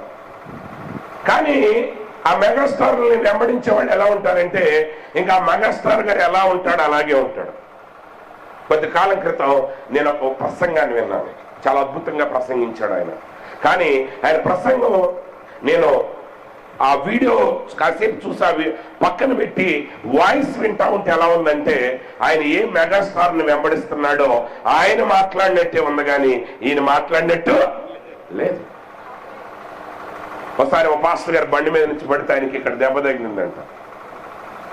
ఇక్కడ దెబ్బ తగిలితే కుట్లేస్తే అది మారిపోయిన తర్వాత ఆ కుట్లు అలాగే ఉన్నాయి. తర్వాత కొన్ని సంవత్సరాలకి వాళ్ళ విశ్వాసంలో ఒక విశ్వాసం కూడా బండి మీద నుంచి పడితే ఆయనకు కూడా అక్కడే దెబ్బ తగిలింది, అక్కడే కుట్లు వేశారు. ఆయన కుట్లు కూడా మారకుండా అలాగే ఉన్నాయి. అయితే ఆయన అంటాడు, చూసేవా దేవుడు నాకు ఎంత కృపనిచ్చాడు, మా పాస్టర్ గారికి ఎక్కడ దెబ్బ తగిలిందో నాకు అక్కడే దెబ్బ తగిలింది, మా పాస్టర్ గారికి ఎక్కడ మచ్చందో నాకు కూడా అక్కడే. అంటే ఇప్పుడు ఈయన భక్తుడు అనమాట, మిగిలిన వాళ్ళు ఎవరో భక్తులు కాదు. నువ్వు కూడా భక్తుడు అని నిరూపించుకోవాలంటే, నువ్వు కూడా ఈ మెగాస్టార్ గారి యొక్క నిజమైన ఆత్మీయ కుమారుడు అనిపించుకోవాలంటే నువ్వు కూడా ఇక్కడే దెబ్బ తగిలేటట్టు పడాలి బండి వేసుకుని. ఒకవేళ నువ్వు బండి మీద నుంచి పడినప్పుడు అది ఇంకో చోట తగిలింది అనుకోండి. ఇలాంటి పిచ్చి భక్తి చేసి మేము భక్తులమే అనుకుంటున్నారు జనాలు. నీ లోపల మరొక మనిషి రూపం వస్తే నువ్వు దేవుని రూపాన్ని లోకానికి చూపలేదు. నీ లోపలికి రావాల్సింది క్రీస్తు యొక్క సారూప్యం, నీ లోపలికి రావాల్సింది క్రీస్తు యొక్క మహిమ, నీ లోపల నువ్వు ప్రదర్శించాల్సింది ఎవరో చేసేది కాదు. దేవుడు నీ విషయంలో ఏం చేయాలనుకున్నాడో దాన్ని మాత్రమే నువ్వు చేయాలి. మరియమ్మ గారు కావాలనుకుంటే ఆమె పెద్ద ప్రసంగికురాలు అయిపోయేది అసలు, యేసు ప్రభు యొక్క తల్లి గారుగా. కానీ ఆమె ప్రశాంతంగా మూలలో కూర్చుంది. కానీ ఇప్పుడు భక్తురాళ్ళు ఓకే, అది నా పాయింట్ కాదు. కానీ గుర్తుపెట్టుకోండి, ఈ లోకంలో మీకు అనేక రకాలు కనపడతాయి. భక్తులు ఉంటారు, భక్తిహీనులు ఉంటారు. భక్తులను వెంబడించిన ప్రమాదమే. ఆ భక్తుడు వెంబడించే యేసు క్రీస్తుని వెంబడిస్తే తప్ప ఇంకెక్కడ వెంబడించినా ప్రమాదమే. బంగారు పాత్ర, కర్రవి పాత్ర, వెండి పాత్ర, వీటన్నిటిలోనూ చేరొద్దు. మరి ఏం చేయాలి? ఎవడైనను వీటిలో చేరక తన్ను తాను పవిత్రపరచుకుని ఎడల వాడు పరిశుద్ధపరచబడి యజమానుడు వాడుకొనుటకు అర్హమై ప్రతి సత్కార్యములకు సిద్ధపరచబడి ఘనత నిమిత్తమైన పాత్ర అయ్యుండును. ఇప్పుడు నువ్వు ఎలా ఉండాలంటే యజమానుడు వాడుకోవటానికి యోగ్యమైన పాత్రగాను ఉండాలి. నిన్ను దేవుడు వాడుకోవాలి. నిన్ను దేవుడు వాడుకోవాలంటే ఆయన వాడుకోవటానికి యోగ్యత కలిగిన పాత్రగా నీవు ఉండాలి. చాలా మంది ఎంత పాపనైనా దేవుడు క్షమిస్తాడు, అందులో ఏ సందేహం లేదు. కానీ నిన్ను ఘనమైన పాత్రగా వాడుకోవాలంటే నువ్వు ఆయన వాక్యానుసారంగా నువ్వు ఆయన కొరకు పరిశుద్ధపరచబడిన వాడై ఉండాలి. పరిశుద్ధుడు అనే పదానికి అర్థం ఏంటో తెలుసా? పరిశుద్ధత అంటే ఏంటి? పరిశుద్ధత అంటే శుభ్రంగా ఉంటాం కాదు. చాలా మంది పరిశుభ్రంగా అనగానే అంత తెల్ల బట్టలు వేసేసుకుని అంత క్లీన్ గా ఉంచేసి చక్కగా సెంటు వాసన కొడుతుంది, అబ్బా ఎంత పరిశుద్ధంగా ఉందండి అంటారు. కానీ హెబ్రీ పదం యొక్క అర్థం పరిశుద్ధత అంటే శుభ్రమైందని కాదు. పరిశుద్ధత అంటే ఒక పని కొరకు మాత్రమే కేటాయించబడింది. ఒకవేళ ఇది చర్చిలో మైక్ అనుకోండి, ఇది చర్చి పనులకు మాత్రమే వాడబడినప్పుడు ఇది పరిశుద్ధమైన మైక్. అది ఇది దీనికంటే ఖరీదైన మైకులు ఉండొచ్చు, ఖరీదు తక్కువైన మైకులు ఉండొచ్చు. కానీ ఒక వస్తువుని మనం దేవుని పని కొరకు మాత్రమే వాడటం మొదలుపెట్టిన రోజున అది ఒక పని కొరకు కేటాయించబడింది కాబట్టి అది పరిశుద్ధమైనది. పరిశుద్ధ వివాహం అంటే అదే. ఒక పురుషుడు ఒక స్త్రీని వివాహం చేసుకున్న తర్వాత వారిద్దరూ ఒకరి కొరకు ఒకరు జీవించినప్పుడు అది పరిశుద్ధమైన వివాహం. ఒకవేళ వారు గుడిసెలో జీవిస్తున్నా, ఒకవేళ వాళ్ళు జీవించే కుటుంబం స్లమ్ ఏరియాలో ఉన్నా అది పరిశుద్ధ వివాహమే. అలా కాకుండా సమాజంలో పోష్ లొకాలిటీలో ధనికులు నివసించే ప్రాంతంలో అత్యంత ఆధునికమైన గృహం కలిగి వారు ఇద్దరు కూడా ఒకరికి ఒకరు మోసం చేస్తూ బ్రతికారంటే అది అపరిశుద్ధమైన వివాహం అవుతుంది. కాబట్టి నువ్వేం చేయాలి? నువ్వు వేరవ్వాలి. దేవుడు నిన్ను వాడుకోవాలంటే నువ్వేమవ్వాలి? వేరవ్వాలి. దేవుడు అబ్రాహాముని ఏం చేశాడంటే అవిశ్వాసం నుండి పూర్తి వేర్పాటుకు పిలిచాడు. ఆయన మసుపుడంకి ఎలా వాడుకోవచ్చు కదా, వాడుకోగలడు. కానీ ఆయన నామానికి ఘనత రావాలంటే అబ్రహాము తన కొరకు వేరుపడాలి. ఈరోజు ప్రతి వ్యక్తి మనం చేయాల్సింది ఏంటంటే దేవుని కొరకు మనల్ని మనం ప్రతిష్ఠించుకోవాలి. మనం ప్రతిష్ఠించుకునేది లోకానికి కాదు, మనం ప్రతిష్ఠించుకునేది మనుషులకు కాదు. మనం ఏం చేయాలంటే వీటన్నిటి నుంచి నువ్వు వేరైనప్పుడు అప్పుడు నువ్వు పరిశుద్ధపరచబడతావు. నువ్వు ఆయన కొరకు నిలబడినప్పుడు వాక్యం చెప్తుంది ఆ సంఘాన్ని ఆయన మచ్చ గాని ముడత గాని డాగు గాని కళంకం గాని మరేది లేని పరిశుద్ధమైన సంఘంగా తన ఎదుట నిలబెట్టుకోవటానికి ఆయన వాక్యం అనే ఉదక స్నానం చేపించాడు.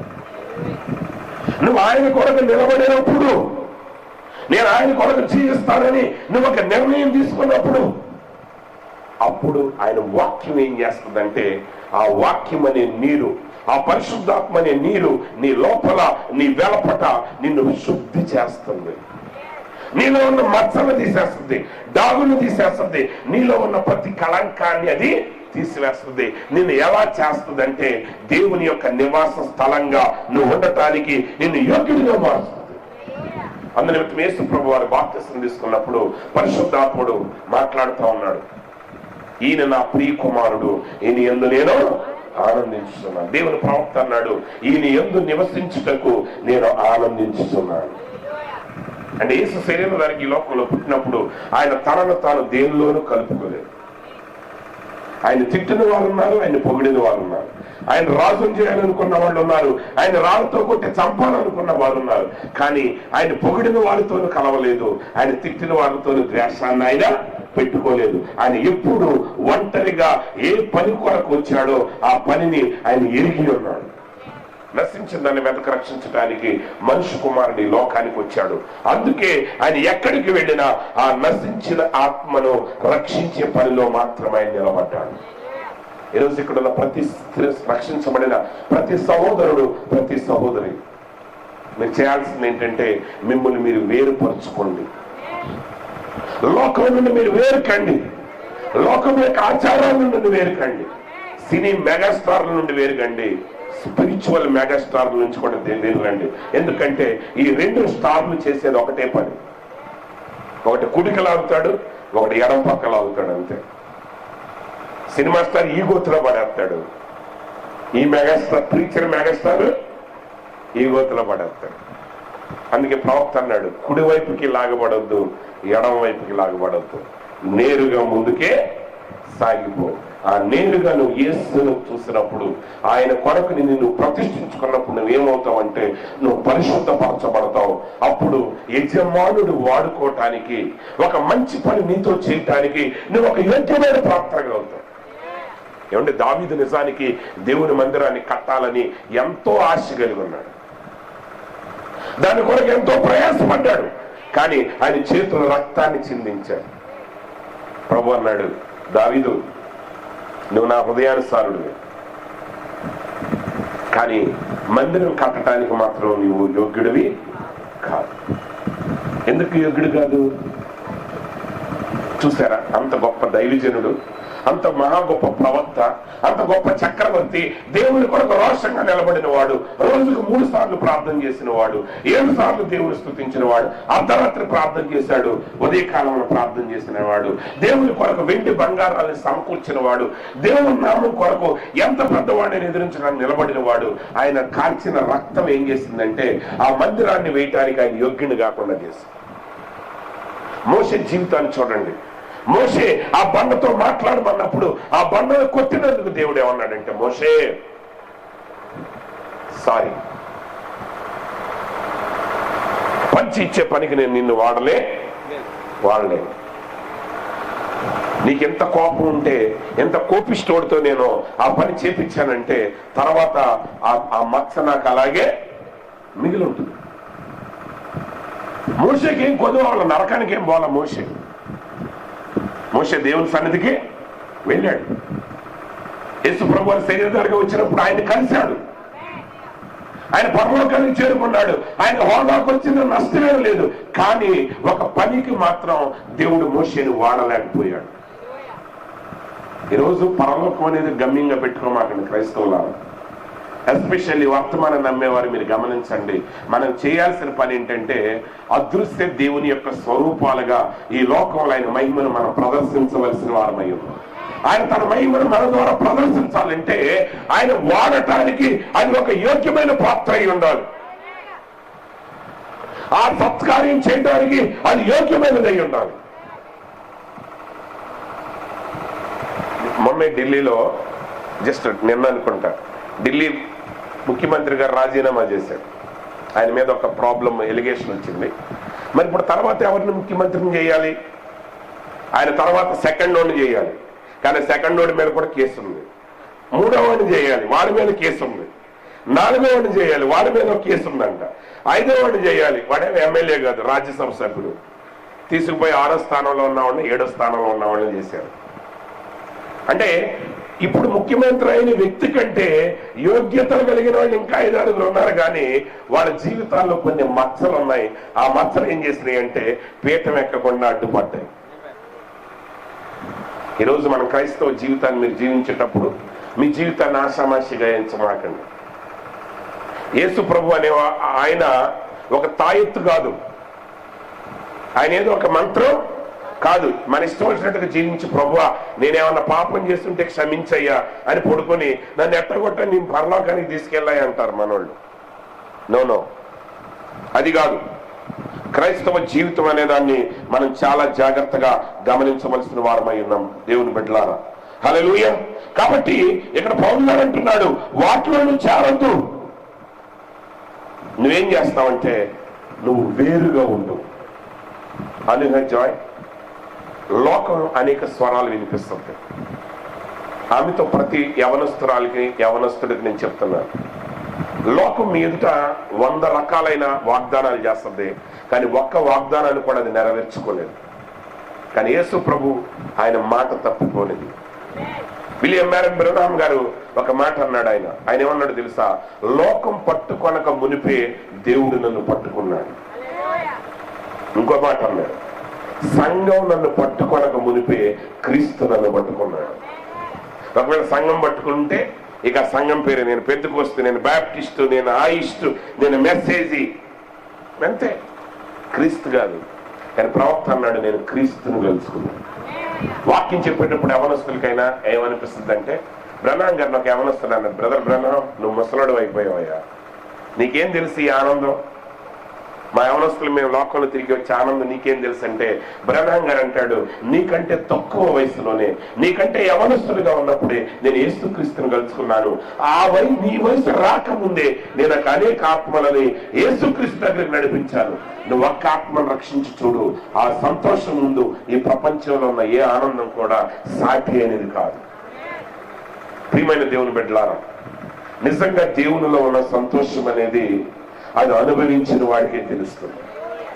అందుకే పాత కాలంలో ఆ ఆది క్రైస్తవులు అన్ని హింసలు పడ్డ భక్తులు ఎందుకు నిలబడ్డారంటే యేసుని నేరుగా కలుసుకున్న అనుభవాన్ని, దానిలో ఉన్న ఆనందాన్ని వారు ఎరిగి ఉన్నారు.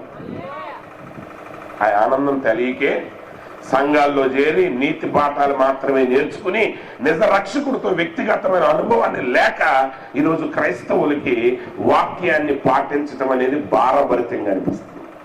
కానీ అపోస్తలుడైన పౌలు గారు ఆయన మంచి ధనవంతుడు, ఆయన స్కాలర్, తండ్రి వ్యాపారవేత్త, రోమా పౌరసత్వాన్ని కలిగిన వాడు. ఈరోజు రోమా పౌరసత్వం వస్తుందంటే సేవను వదిలేయడానికి ఎంతమంది అయినా సిద్ధమే. అవకాశం దొరకాలే కానీ అందరూ అమెరికా షిఫ్ట్ అయిపోతారు. అవునండి. కానీ అమెరికా సిటిజన్షిప్ వదిలిపెట్టి పౌలు గారు బహు కఠినమైన సేవ చేశాడు. కానీ ఆ సేవలో ఎప్పుడు కూడా పౌలు గారికి చెప్పాడా, నేను అది వదిలిపెట్టుకొచ్చాను, నాకు సరిగ్గా అన్నం దొరకట్లేదు, నాకు బట్టలు దొరకట్లేదు, నన్ను ఎవడో గౌరవించట్లేదు, నా ప్రసంగం వినటానికి ఎవడో రావట్లేదు అని ఎప్పుడు ఏడుపు మొత్తుకొని పెట్టలా. ఆయన ఎప్పుడు సంతోషించాడు దేవునిలో ఉన్న గొప్ప కార్యాల గురించి, ఆ రాబోయే మహిమను గురించి ఆయన బోధించాడు. ఎందుకంటే నిజంగా దేవునిని కలిసిన వ్యక్తికి మాత్రమే ఆ గొప్ప ఆనందం అనేది ఆయనకు తెలుస్తుంది. కాబట్టి సమయం ఎక్కువగా లేదు కాబట్టి నేను ఒక కొటేషన్ చదువుతాను బ్రహ్మం గారి యొక్క వర్తమానంలో. ద ఎఫిషియన్స్ చర్చ్ అనే వర్తమానంలో ప్రవక్త అంటాడు, but people live today like this is the only thing there was, live here on earth, that's all. ఈరోజు ప్రజలు ఏమనుకుంటున్నారంటే ఈ భూమి మీద జీవించే జీవితమే జీవితం అండి, ఇక దీని తర్వాత ఏమీ లేదు. బౌద్ధం అదే చెప్తుందంట. ఏంటంటే శరీరం ముఖ్యం, ప్రాణం ముఖ్యం కాదు.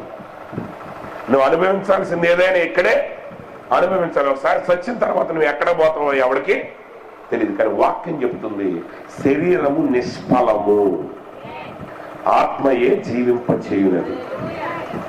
Life is spirit, life is spirit అంటే నీ లోపల ఉన్న ఆత్మే నీ ప్రాణం, అదే నిన్ను జీవింపు చేస్తుంది. జీవం ఉంది కాబట్టి ఈ శరీరం పనిచేస్తుంది. ఈ శరీరానికి దానంతటకు తాను జీవం ఇచ్చే శక్తి దీనికి లేదు. ఆ కణములో ఉన్న జీవమే ఆ కణాన్ని ఆకారంలోనికి మార్చింది. కాబట్టి వాక్యం ఏం చెప్తుందంటే శరీరము నిష్ఫలము అంటే ఈ లోకం ముఖ్యం కాదు, రాబోయే లోకం ముఖ్యం. అది శాశ్వతమైన జీవాన్ని కలిగింది. కానీ ప్రజలు ఏమంటున్నారంటే ఇదే శాశ్వతం అనుకుంటారు. డబ్బులు కావాలి, అధికారం కావాలి. డబ్బులు అధికారం ఉన్నంత మాత్రం చేత నీ జీవితం సంతృప్తికరమైన జీవితాన్ని కలిగి ఉంటామనే దానికి అది ఏమాత్రం గ్యారంటీ కాదు అని అంటాడు. You don't realize you got a soul that's going to leave here and go somewhere. నువ్వు గ్రహించట్లేదు, నీకు ఒక ఆత్మ ఉన్నది. ఆ ప్రాణం అనేది ఇక్కడ నువ్వు విడిచిపెట్టి మరొక స్థలానికి అది వెళ్ళబోతుంది. శరీరం ఇక్కడ నశించిపోతుంది, కానీ నీ ఆత్మ ఇంకో చోట వెళ్ళబడుతుంది. Out and you see your destination right here, the way you live and the way you do. కాబట్టి నీ గమ్యం అనేది ఇక్కడ నువ్వు ఎలా బ్రతుకుతున్నావు అన్న దాని మీద ఆధారపడదు. రాబోయే లోకం ఎక్కడో లేదు, రాబోయే లోకంలో లేదు. కొంతమంది అంటారు ఆవల ఒడ్డుకి వెళ్ళాక సరి చేసుకున్నాంలేండి అయ్యగారు అంటారు. అవతల ఒడ్డుకి వెళ్ళిన తర్వాత రిపేర్లు అడ్జస్ట్మెంట్లు ఏమి లేవు. నువ్వు మారాల్సిందల్లా ఇప్పుడే మారాలి. అందుకే ఒక పెద్ద ఆయన అన్నాడు, ఫిలాసఫర్, ఏ జూయిష్ ఫిలాసఫర్ ఏమన్నాడంటే die before you have a chance before you die. నువ్వు చచ్చే అవకాశం ఉన్నప్పుడే చావక ముందే చావు. లోకానికి, పాపానికి, క్రీస్తులు తిరిగి జన్మించు. ఒకసారి చచ్చిపోయిన తర్వాత ధనవంతుడు అక్కడికి వెళ్ళి మొరపెడితే ఏం లేదు. ఒకవేళ అక్కడ మారే లెక్క అయితే యేసుప్రభు రావక్కర్లేదు. అక్కడికి వెళ్ళిన ప్రతివాడు ఎట్లాగో వాడు ఒప్పించబడతాడు, పశ్చాత్తాపడతాడు. కాబట్టి నీ డెస్టినేషన్ ఇక్కడే సీల్ చేయబడుతుంది. ఎలా సీల్ చేయబడుతుంది? The way you live, the way you do. నువ్వు చేసే పనులు, నీ జీవితం, నువ్వు ఎక్కడ ఉండబోతున్నావు నిర్ణయిస్తావు. కాబట్టి ప్రియ సహోదరి సహోదరులా, ఒక దైవ సేవకుడిగా, ఒక సహోదరుడిగా మిమ్మల్ని నేను హెచ్చరిస్తున్నాను. లోకానికి వేరుకండి, దేవునితో వ్యక్తిగతమైన సంబంధాన్ని కలిగి ఉండండి. ఆయన అడగండి. ఒకవేళ నేను చెప్పేది నీకు అర్థం కాకపోతే, ఒక బోధకుడు చెప్పేది నీకు అర్థం కాకపోతే నువ్వు దేవుని అడుగు, ప్రభువా నువ్వు నాకు వ్యక్తిగతంగా నీ ప్రత్యక్షతని నువ్వు నాకు ఇవ్వు అన్నప్పుడు ఆయన నిన్ను సంధించే దేవుడు అయి ఉన్నాడు. ఆ యొక్క గ్రహింపు నీకు ఇచ్చేవాడు అయి ఉన్నాడు.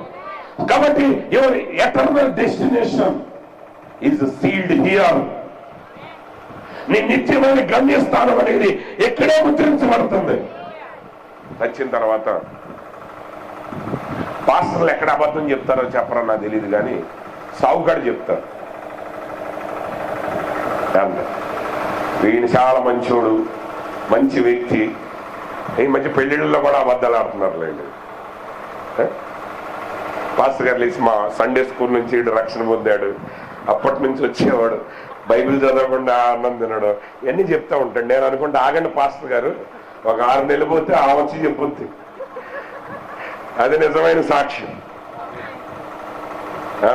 పెళ్లిలో పాస్టర్లు చెప్పే సాక్ష్యాలు నిజమైనవి కావు. అట్లాగే సరే పాస్టర్లు అబద్ధాలు ఎందుకు చెప్తారంటే ఆ టైంలో సచ్చినోడిని ఎట్టాగా మార్చలేం కానీ ఉన్నవాడు ఏడుపుకో ఏడవకుండా అడిగి అంతే. ప్రభు వీడి ఆత్మను తీసుకెళ్ళాయి అంటే ఎక్కడ తీసుకెళ్తాడు? ఆడ ఆత్మ ఎక్కడికి వెళ్ళాలో ఆల్రెడీ సీల్ చేయబడింది. ఇక్కడ వాడు జీవించిన జీవితం, వాడు మంచిగా వాక్యంతో జీవిస్తే 100 మంది పాస్టర్లు వచ్చి నరకానికి దొయలేరు. వాడు వాక్యానికి వ్యతిరేకంగా జీవిస్తే 100 మంది పాస్టర్లు అంటే పరలోకానికి. కాబట్టి ఎవరో ఏదో చేశారని మీరు చేయమాకండి. ఆ పెద్దయ్య గారు చేయలేదా, ఈ పెద్దమ్మ గారు చెప్పట్లేదంటే వాళ్ళ సంగతి మీకు అనవసరం. బంగారు పాత్రలు ఉన్నాయి, వెండి పాత్రలు ఉన్నాయి, కర్ర పాత్రలు ఉన్నాయి, చెక్క పాత్రలు ఉన్నాయి. నీకు అనవసరం. నువ్వు వేరే యజమానుడి కొరకు వెయిట్ చేయి.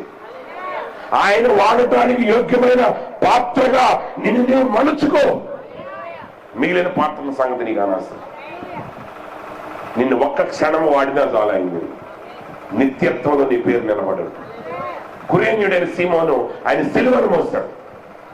అతడు ఇశ్రాయేలుడు కాదు, అతడు యూదుడు కాదు, అతడు అపోస్తలుడు కాదు. కానీ ఆయన భారము, ఆయన ప్రపంచ భారాన్ని మోస్తే ఆ ప్రపంచ రక్షకుడు యొక్క భారాన్ని ఎవరు మోస్తారంటే కురేన్యుడైన సీమోను మోస్తాడు. ఆయనకి ఏమిస్తున్నాడు దేవుడు నాకు తెలియదు, కానీ ఖచ్చితంగా అక్కడికి వెళ్ళిన తర్వాత ఆయన ఖచ్చితంగా ఒక గొప్ప యోగ్యమైన భారాన్ని మోసే పనిని కలిగి ఉంటాడు. మన జీవితం ఎక్కడ అవ్వట్లేదు. ఈ వర్తమానం ప్రకారంగా there is going to be a great civilization. ఒక గొప్ప నాగరికత ఉండబోతుంది. అది ఎలా ఉండబోతుందో మనకేం చెప్పలేదు, కానీ ఒక వాక్యం అయితే మనకు తెలుసు. అక్కడ మన స్థానాలు, ఎక్కడ మన జీవితం మీద ఆధారపడి ఉన్నాయి. కాబట్టి దయచేసి బంగారు పాత్రల్లో గెలవమాకండి, మట్టి పాత్రలో గెలవమాకండి. మీరు ఆ యజమానుడి చేతుల్లోకి వెళ్ళాలి. అది మీ గురి. ప్రాఫెట్ అంటున్నాడు, and you seal your destination right here, the way you live and the way you do, out holding grudges and mean and everything, and then run to church. ఒక పక్క కోపాలు, ద్వేషాలు, ఇంకొకటంటే చులకన భావాలు, ఇవన్నీ పెట్టుకుని సంఘానికి వెళ్తాం. You bring a reproach upon the cause of Christ. Isn't that right? Don't we do it? అలా నువ్వు అలా చేస్తా ఉంటే దేవుని యేసుక్రీస్తు యొక్క ఉద్దేశానికి నువ్వు అవమానం తీసుకుని వస్తున్నావు. మనం అలా చేయట్లేదా? The bootlegger ain't hurting the church. తాగుబోతోడు సంఘానికి హాని కలిగించట్లేదు. It isn't that, అది నిజమేనా? It isn't the prostitute that hurting the church. వేసి సంఘాన్ని హింసించట్లేదు.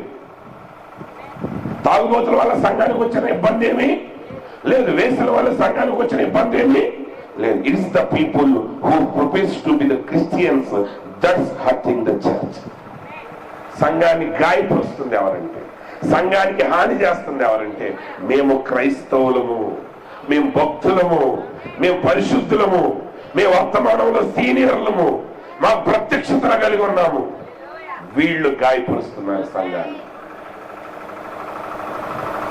We know what the bootlegger is and what the prostitute is. ఎందుకంటే తాగుబోతాడు ఎవడో మనకు తెలుసు, వేసి ఎవరో మనకి తెలుసు. When our sisters dress like a prostitutes, that's different. కానీ మన సహోదరులు అలాంటి వారి యొక్క వస్త్రధారణ చేస్తే మాత్రం వేరుగా ఉంటుంది. That's what hurts the church. సంఘం ఎప్పుడైతే వేశ్య యొక్క వేషధారణ వెంబడిస్తూ మొదలు పెట్టారో అది సంఘాన్ని హాని చేస్తుంది. మీరు పాటించాల్సిన సినిమా తారల యొక్క వస్త్రధారణ కాదు. అవసరమైతే మన వస్త్రధారణ వాళ్ళు కాపీ కొట్టాలి. పూర్తిగా మారలేకపోయినా వాళ్ళ వస్త్రధారణ బాగుందండి అని మనల్ని కాపీ కొట్టే పొజిషన్ మనం వెళ్ళాలి.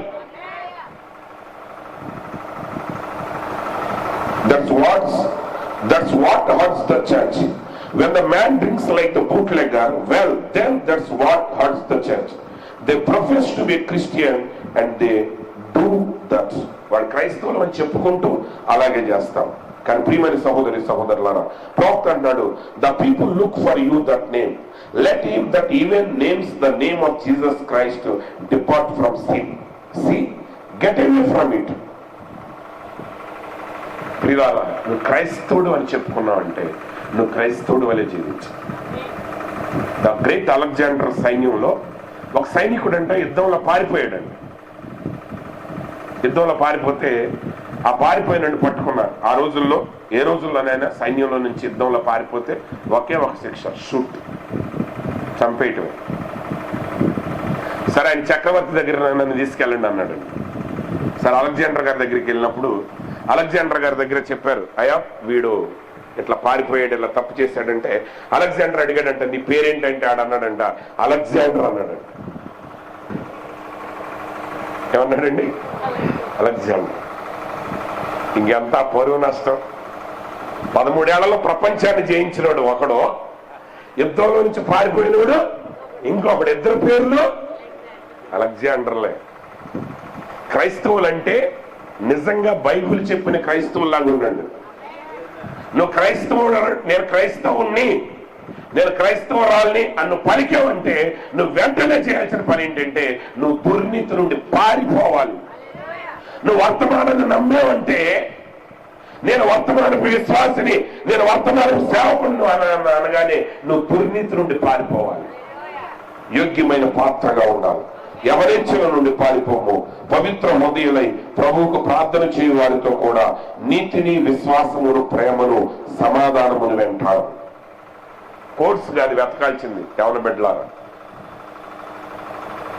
ఈయనట చెప్తాడు ఆయన, ఆడు చెప్తాడు. కొట్టుకునే వాళ్ళని కొట్టుకొని ఇస్తా ఉండండి. మీరు వెతకాల్సింది ఏంటంటే నీతి, విశ్వాసము, ప్రేమ, సమాధానమును వెంటాడు. వాటిని కలిగి ఉండటానికి ప్రయత్నం చేయి. అప్పుడు నువ్వేమవుతావంటే ఆయన నిన్ను ఒక రోజున ఆయన నామానికి ఘనత తెచ్చే పాత్రగా నిన్ను వాడుకుంటాడు. ఆ పని నువ్వు చేసిన రోజున నీ జీవితం రాబోయే లోకంలో నిరంతరము ఒక యోగ్యమైన, ఒక ఘనమైన పేరును కలిగి ఉంటుంది. ఆమె ఒక అమ్మాయి పాపాత్మురాలేదు, కానీ ఆమె అత్తరు తీసుకుని వచ్చి ఆయన పాదాలు మూసినప్పుడు ప్రభు అన్నాడు, ఆమె నా భూస్థాపన కొరకు చేసింది. అంటే యేసు ప్రభు యొక్క భూస్థాపన కార్యక్రమాన్ని కొరకు ఆయన మీద అత్తరు పూసింది ఎవరంటే లోకములో ఉన్న ప్రధాన యాజకులు కాదు, మెగాస్టార్లు కాదు, ఒక పాపాత్మురాలు. ఆమె చేసిన ఒక్క పని రాబోయే లోకంలో ఆమెకు ఒక ఉన్నతమైన స్థానాన్ని ఇచ్చింది. ఈరోజు దేవుడు నిన్ను వాడుకుంటాడు ఖచ్చితంగా. నీ జీవితం అంటే దేవుడు వాడుకోవటం అనగానే ఈ నూతన నిబంధన క్రైస్తవుల యొక్క మనసులో మిగిలిపోయింది ఏంటంటే మెగాస్టార్ పాస్టర్ అయితేనే దేవుడు నన్ను వాడుకున్నట్టు. అది ఈ పాస్టర్ గారు కూడా చెప్తాడు, లోకంలో ఊడికి లేని పేరు నాకే ఇచ్చాడు, ఎవ్వడికి లేని సేవ నాకు ఇచ్చాడు, అన్నిటికంటే గొప్ప పని నాకు ఇచ్చాడు. అందుకని అందరూ కూడా విశ్వాసులు అందరూ కూడా మైకులు పట్టుకుని కేకలేస్తున్నారు. ఎందుకంటే ఎవడైనా గొప్ప పనే చేయాలనుకుంటాడు, చిన్న పని ఎవరైనా చేయాలనుకుంటాడా? గొప్ప అనేది మీ దృష్టిలో మీరు అనుకున్నట్టు కాదు.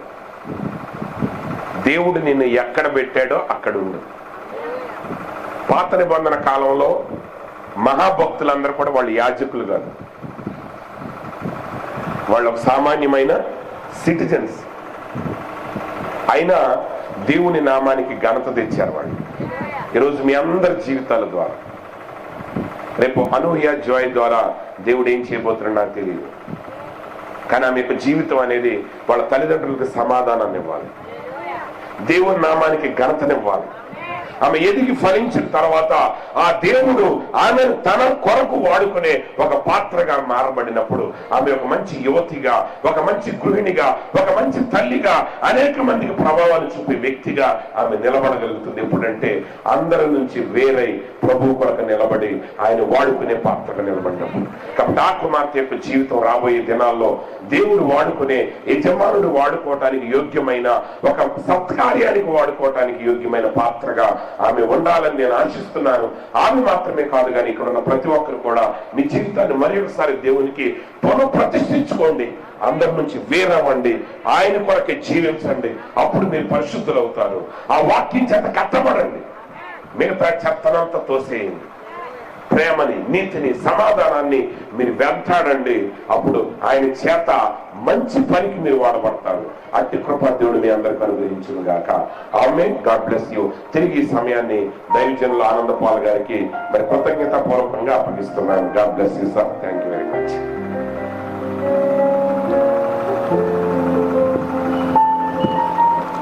చాలా వందనాలు. God bless you sir. తక్కువ సమయంలోనే చాలా విషయాలు మనతో మాట్లాడారు. అవన్నీ మన మనసులో పెట్టుకుని వద్దండి, చాలు మాటల ప్రకారంగా జీవించడానికి ప్రభు యొక్క సహాయం అడుగుతాం. హల్లెలూయా.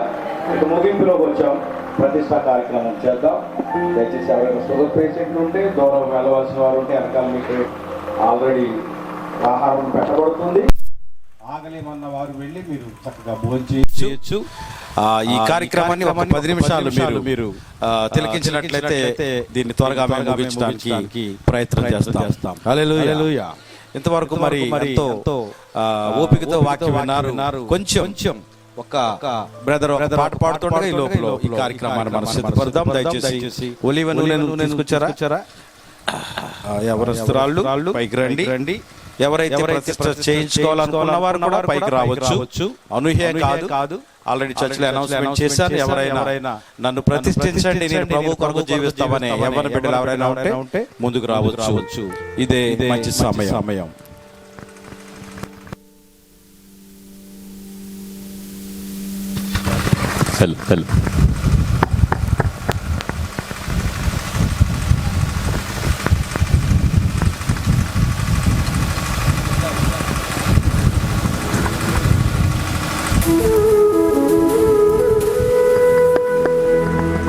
హలో హలో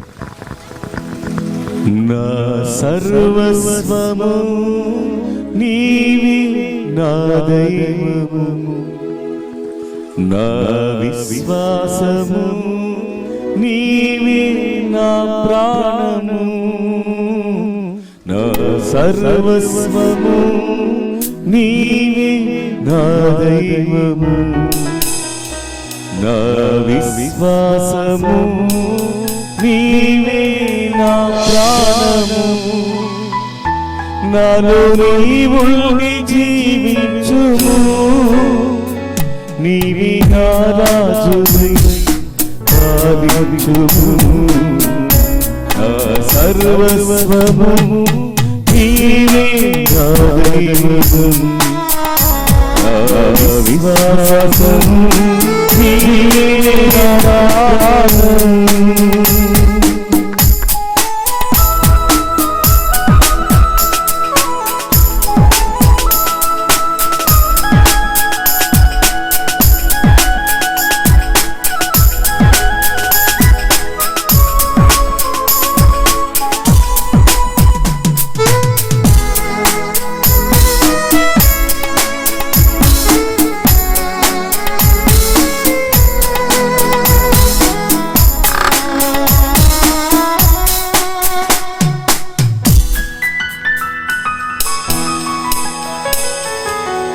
స్వస్థతము నిత్యోను విశ్వాసముతో,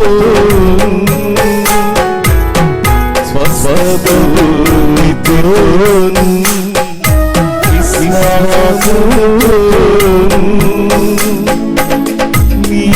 నీవమరితితో బ్రతుకుచుండి, నీవమరితితో బ్రతుకుచుండి, యేసు నామమున శ్రీవేణు, యేసు నామమున శ్రీవేణు, భగవంతునిలో ప్రీతిని సర్వము నీవే, దైవము, నా విశ్వాసము నీవే, నా ప్రాణము.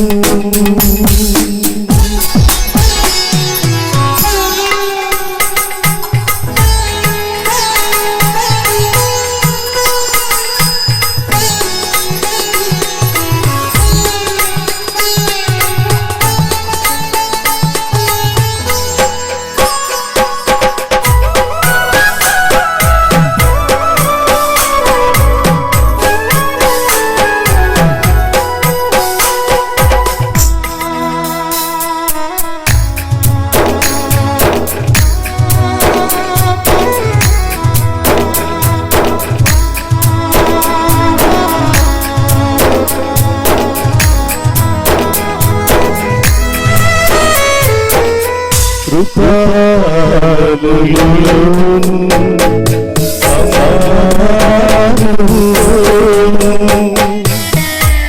కృపాలుడు సమానుడు పాపినేను రక్షించబడి పాపినేను రక్షించబడి మనసాక్షి కలిగిన దైవభక్తిలో మనసాక్షి కలిగిన దైవభక్తిలో దేవుని ఉపదేశము పొందుకొనితిని సర్వము నీవే దైవం విశ్వాసము నీవే ఆధారము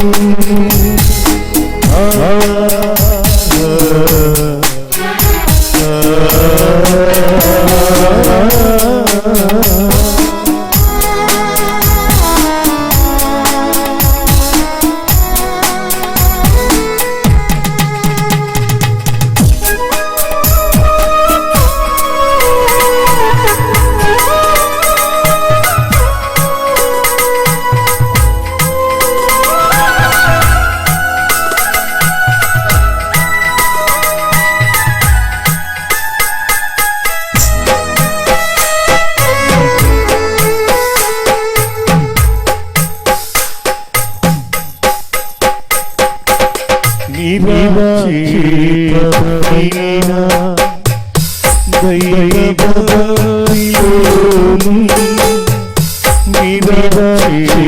నిరాశీపమైనా దైవభక్తిలోను దేవుని మర్మమును ఎరిగియుండి దేవుని మర్మమును ఎరిగియుండి యేసులోని జీవమేము యేసులోని జీవమేము వాక్కులు ఇశ్రాయేలు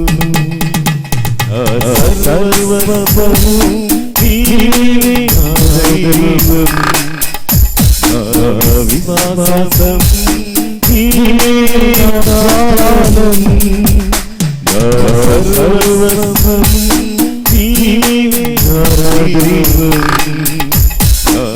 విశ్వాసం నీవే ఆధారం నరనీవుల్ జీవించుము నీవే నాదాగువై పాలించుము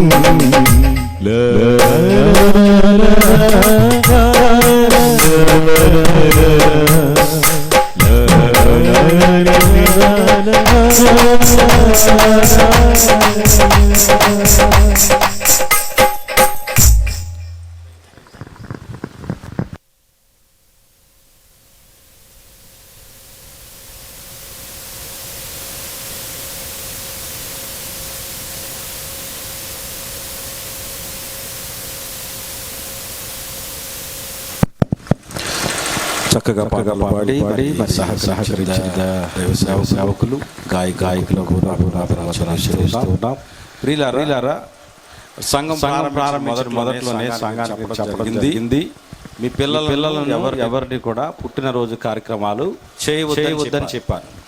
ఇశ్రాయేలీల ఆచార ప్రకారం మరి పిల్లవాడు కానీ కుమార్తె గాని తరువాత 8వ దినాన సమాజ మందిరానికి రావాలి. మన ఆచారం ఏంటంటే మరి తల్లి గారి ఇంటి వద్ద పోసుకుంటారు కాబట్టి 3వ నెలలోనో 5వ నెలలోనో మరి అత్తవారింటికి రావటం జరుగుతుంది. కనుక అత్తవారింటికి వచ్చిన తర్వాత మొదటిగా ఈ చట్బిడ్డను తీసుకుని వెళ్ళాలి అంటే దేవుని మందిరానికి తీసుకుని రావాలి. అది ప్రవక్త గారు కూడా చెప్పిన క్రమమై ఉన్నది. ఎందుకంటే ఆ పసిపిల్లలను ప్రభు చేతికి అప్పగించినప్పుడు వారిని ప్రతిష్ఠించిన దేవుని సన్నిధిలో వారిని దేవుడే వారి బాధ్యత తీసుకుని వారిని కాపాడుతూ ఉంటాడు. అయితే వాక్యంలో ఉంది, మేలు కీడులను వివేచించలేని జ్ఞానేంద్రియం కలిగి ఉన్నారంట. మనుషులు మేలు కీడు వివేచించే వయసు ఏంటంటే అది టీనేజ్ అని మరి తెలియజేయబడతా ఉంది. కనుక 12వ సంవత్సరం రాగానే మగపిల్లవాడైనా ఆడపిల్లైనా యాజకుడు చేతిలోకి తీసుకురావాలి. యాజకుడు ప్రభు నామమున నూనె తల మీద పోసి అభిషేకించి ఆ వ్యక్తిని ప్రభువుకి ప్రతిష్ఠిస్తాడు. ఆ తరువాత క్షణం నుంచి కూడా వాక్యం చదవటం, ప్రార్థన చేయడం, మరి ఇవ్వబడిన ధర్మాలు చాలా సంఘాల్లో చెప్పాను. ధర్మమునాచరించువానికిడేమియు సంభవించదు. కనుక బైబిల్లో ఏ ధర్మాలు అయితే ఉన్నాయో పిల్లలారా ప్రభు తల్లిదండ్రులకు విధేయులయుండుడి ధర్మమే. కనుక అనేకమైన సంగతులు వాక్యంలో ఉన్నాయి. కనుక జ్ఞానయుక్తమైన సామెతలు ఉన్నాయి. ఇవన్నీ కూడా దినదినము ఎవరిని చేయాలంటే చదవాలి, పఠించాలి, మనసులో పెట్టుకోవాలి. అవి చదివే వారికి అర్థం కాకపోవచ్చు కానీ ఒక దినాన్న ఖచ్చితంగా వారికి గ్రహింపునిస్తాయి. హల్లెలూయా. వారు గ్రహింపునిచ్చి ఈ టీనేజ్ ముగిసే లోపల అంటే 13, 14, 15, 16, 17, 18, 19 తర్వాత ఎంత వస్తుంది? 20. అంటే టీనేజ్ ముగిసే లోపల వాళ్ళు వింటున్న వాక్యము ప్రతి వారం వాక్యం మరి దేవుని వెళ్ళాలి. ధర్మం వాక్యాన్ని చదవాలి ప్రతిరోజు. ధర్మం ఈ విధమైన క్రమంలో వెళుతున్నప్పుడు ఏదో ఒక రోజున వారి మనసులో ఒక విధమైన కన్విక్షన్ వస్తుంది. కన్విక్షన్ అంటే ఇదిగో దేవునికి నాకు ఏదో సరైన సంబంధము లేదు. కనుక ఈ రోజు నేను ప్రభు బతకాలనుకుంటున్నాను.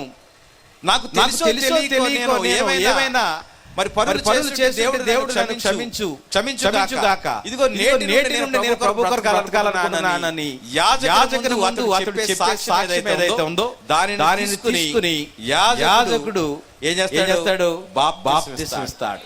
కనుక వాళ్ళు మేలు వివేచించి బాప్తిసం వచ్చే వరకు కూడా వారిని కాపాడేది ఈ అభిషేకం.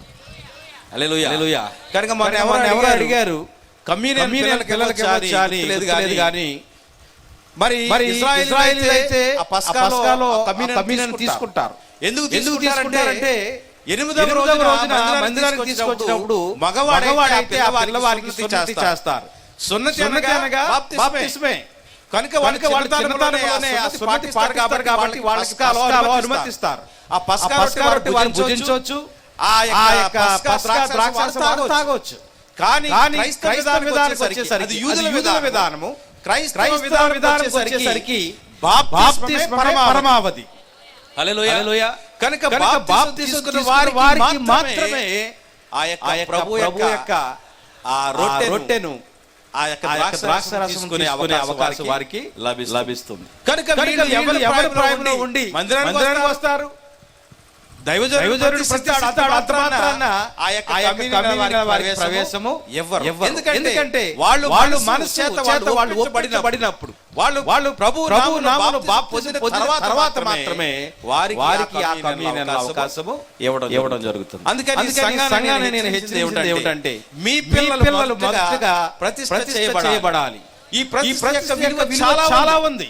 మీరు ఏదో చోకరుగా తీసుకోవద్దు కానీ వాళ్ళు మన ఇంట్లో వాళ్ళు స్కూల్ బయట ఉంటారు. ప్రతి చోట వారిని కాపాడేది దేవుని యొక్క అభిషేకం మాత్రమే. వీధిలో పిల్లలు లేకుండా రాజమార్గంలో ఎవరు లేకుండాను మరణం గొంతెత్తేవాడు మన దైవజనుడు. దేవునికి స్తోత్రం. అదే క్రమం మనం కలిగి ఉన్నాం. ఎందుకంటే మన బిడ్డల కొరకు దైవజనుడు చెప్పినట్టుగా మనం ప్రార్థించాలి. ఆ అభిషేకం కాపాడాలి కానీ నిత్యము మన బిడ్డల కొరకు మనం చేతులెత్తి ప్రభు సన్నిధిలో మనము ప్రార్థించాలి. మరి ఈ కార్యక్రమం ఎందుకు పెట్టామంటే వాళ్ళకి అర్థమవుతుంది. ఇదిగో నన్ను ప్రభువుకి ప్రతిష్ఠ చేశారు. ఏదైనా మంచి చేయాల్సిన ఒకటి వాళ్ళు ఆలోచిస్తారనే ఉద్దేశంతోనే ఈ కార్యక్రమం చేయడం జరుగుతుంది. కనుక ఎవరైనా టీనేజ్ లోకి వచ్చినప్పుడు ఏ సంఘాలకు వెళ్ళినా దైవజనుల దగ్గరికి వెళ్ళి వారిని అభిషేకించండి. ప్రభు కృప వారికి తోడుగా ఉంటుంది. మరి ఇంకెక్కువ నేను తీసుకోను గాని ఇప్పుడు అనూహ్య ముందుకు మొదటిగా ఆమెను ప్రతిష్ఠిద్దాం. తర్వాత ఎవరు ఉన్నారు వారిని కూడా అభిషేకిద్దాం. ద్వితీయోపదేశకాండము 11వ అధ్యాయము 14వ వచనం చదువుతావా?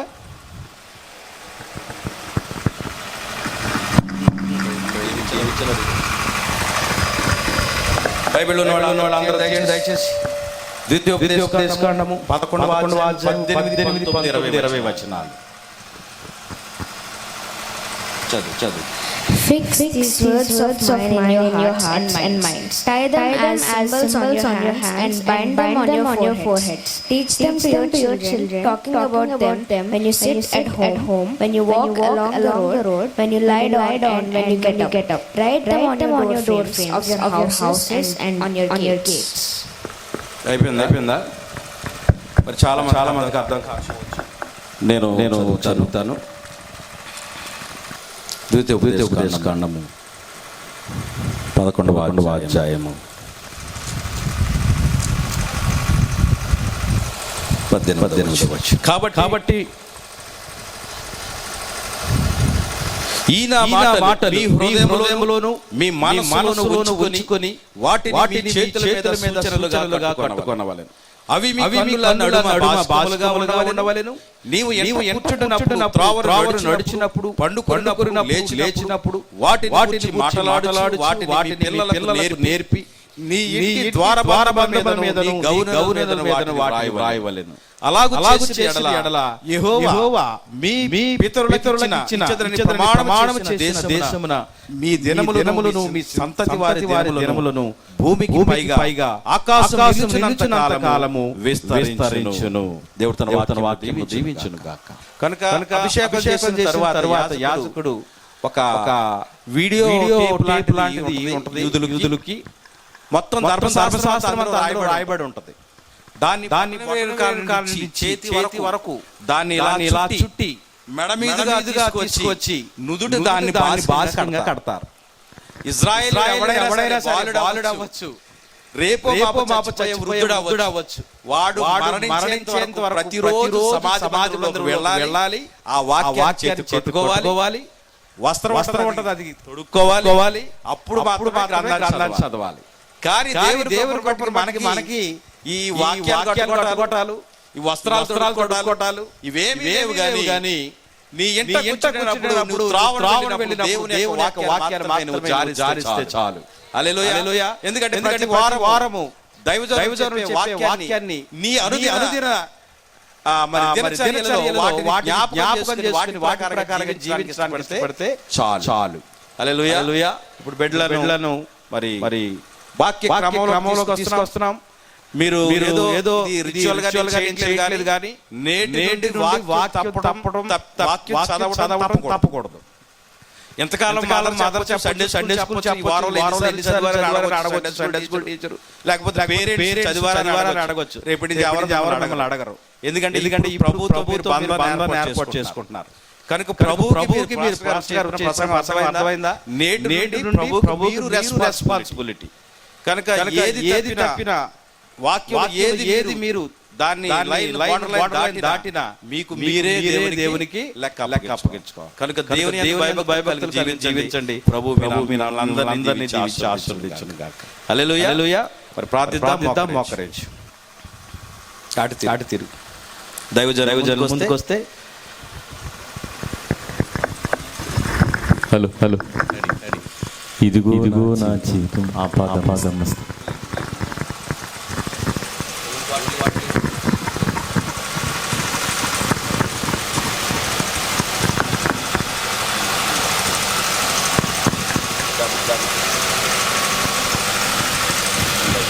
ఇదిగో దేవా నా జీవితం ఆపాదమస్తకం నీకంకితం. ఇదిగో దేవా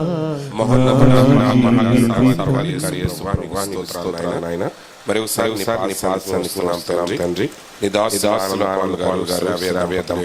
ఆయన ఈ జ్యేష్ఠ కుమార్తెను జాయిన్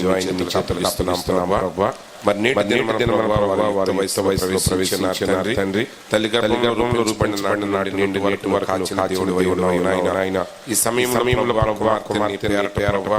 నీ కొరకు మేము ప్రతిష్ఠ ఉండగా తండ్రి ఆ బిడ్డ జీవితకాలం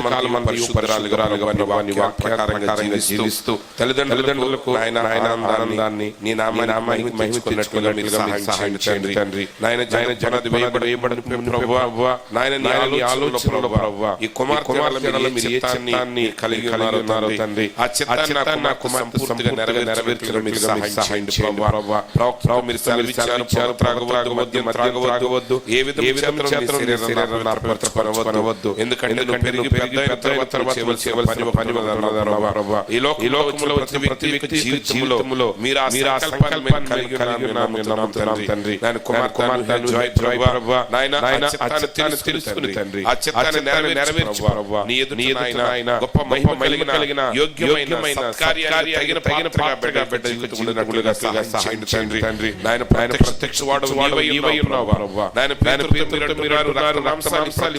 ఇవ్వలేదు గాని పరలోకం తండ్రి ఆ ప్రత్యక్ష ఇచ్చాడన్నావు ప్రభువా. ఇప్పటి వరకు శరీర సంబంధమైన ప్రభువా తండ్రి గారిని వారి మార్గం నడిపారు ప్రభువా. కానీ ఈ సమయంలో నాయన పరమ తండ్రి మీరే ప్రభువా ఆ ప్రత్యక్షతని కుమార్తెను మీరు అనుగ్రహించండి. వాక్యాన్ని హృదయంలో లిఖించు ప్రభువా.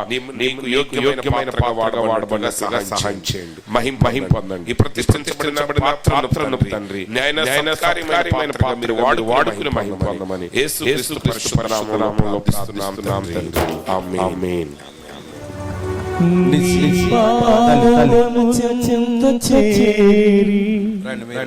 నీ చిత్తము నేర్పు నీ పాదము చెంత చేరి నీ చిత్తము నేర్పు నీ హృదయమును ప్రార్థించి పనిచేయను ఆగిపోసాగు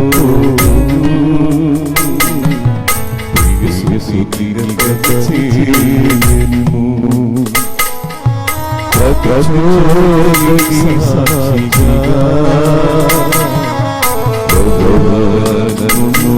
నిన్ను ఇదిగో దేవా నా జీవితం ఆమస్తకం నీకంకితం ఇదిగో దేవా నా జీవితం ఆమస్తకం నీకంకితం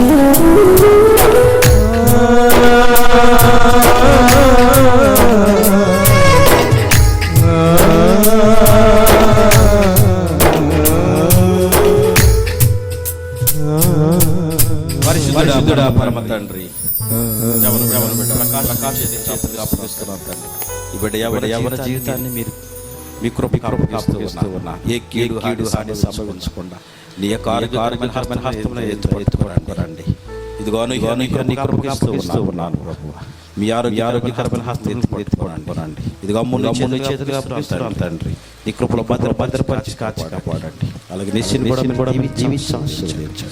ఎవరు బిడ్డలు తండ్రి నీ కొరకు ఆశీర్వదించబడిన పాత్రలుగా యజమానుడు వాడుకున్న పాత్రలుగా మీరే ఆశీర్వదించమని అభిషేకించమని మా ప్రభువును యేసుక్రీస్తు శ్రేష్ఠమైన నామములో అభిషేకించి ప్రార్థన చేయించున్నాను పరమ తండ్రి. ఆమేన్. God bless you.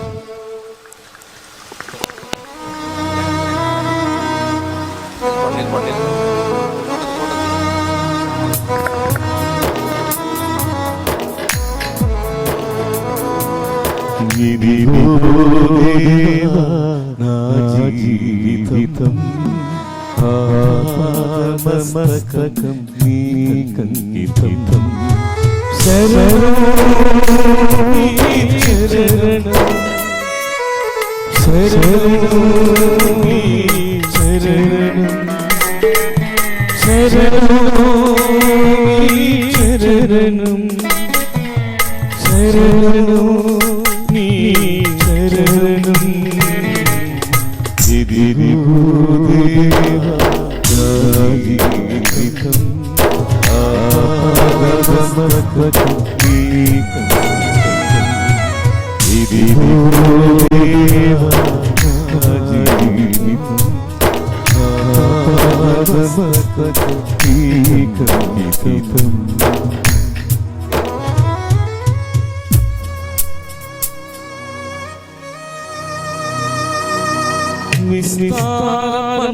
పొలము నుండి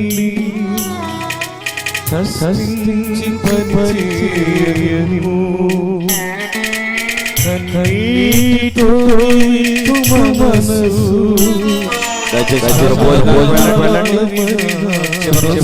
కార్యక్రమం చాలా అయింది. ప్రతి వారు భోజనాలకు వెళ్ళండి. మీరు భోజనాల అనంతరం కేక్ పెడుతుంది. ఒక్కొక్క పీస్ మీకు అందజేయడం జరుగుతుంది. ప్రతి వారు లేచి మీరు భోజనాలలో సంగమనకు సదాకాలం తోడై నడిపించునుగా. Amen. God bless you all. God bless you.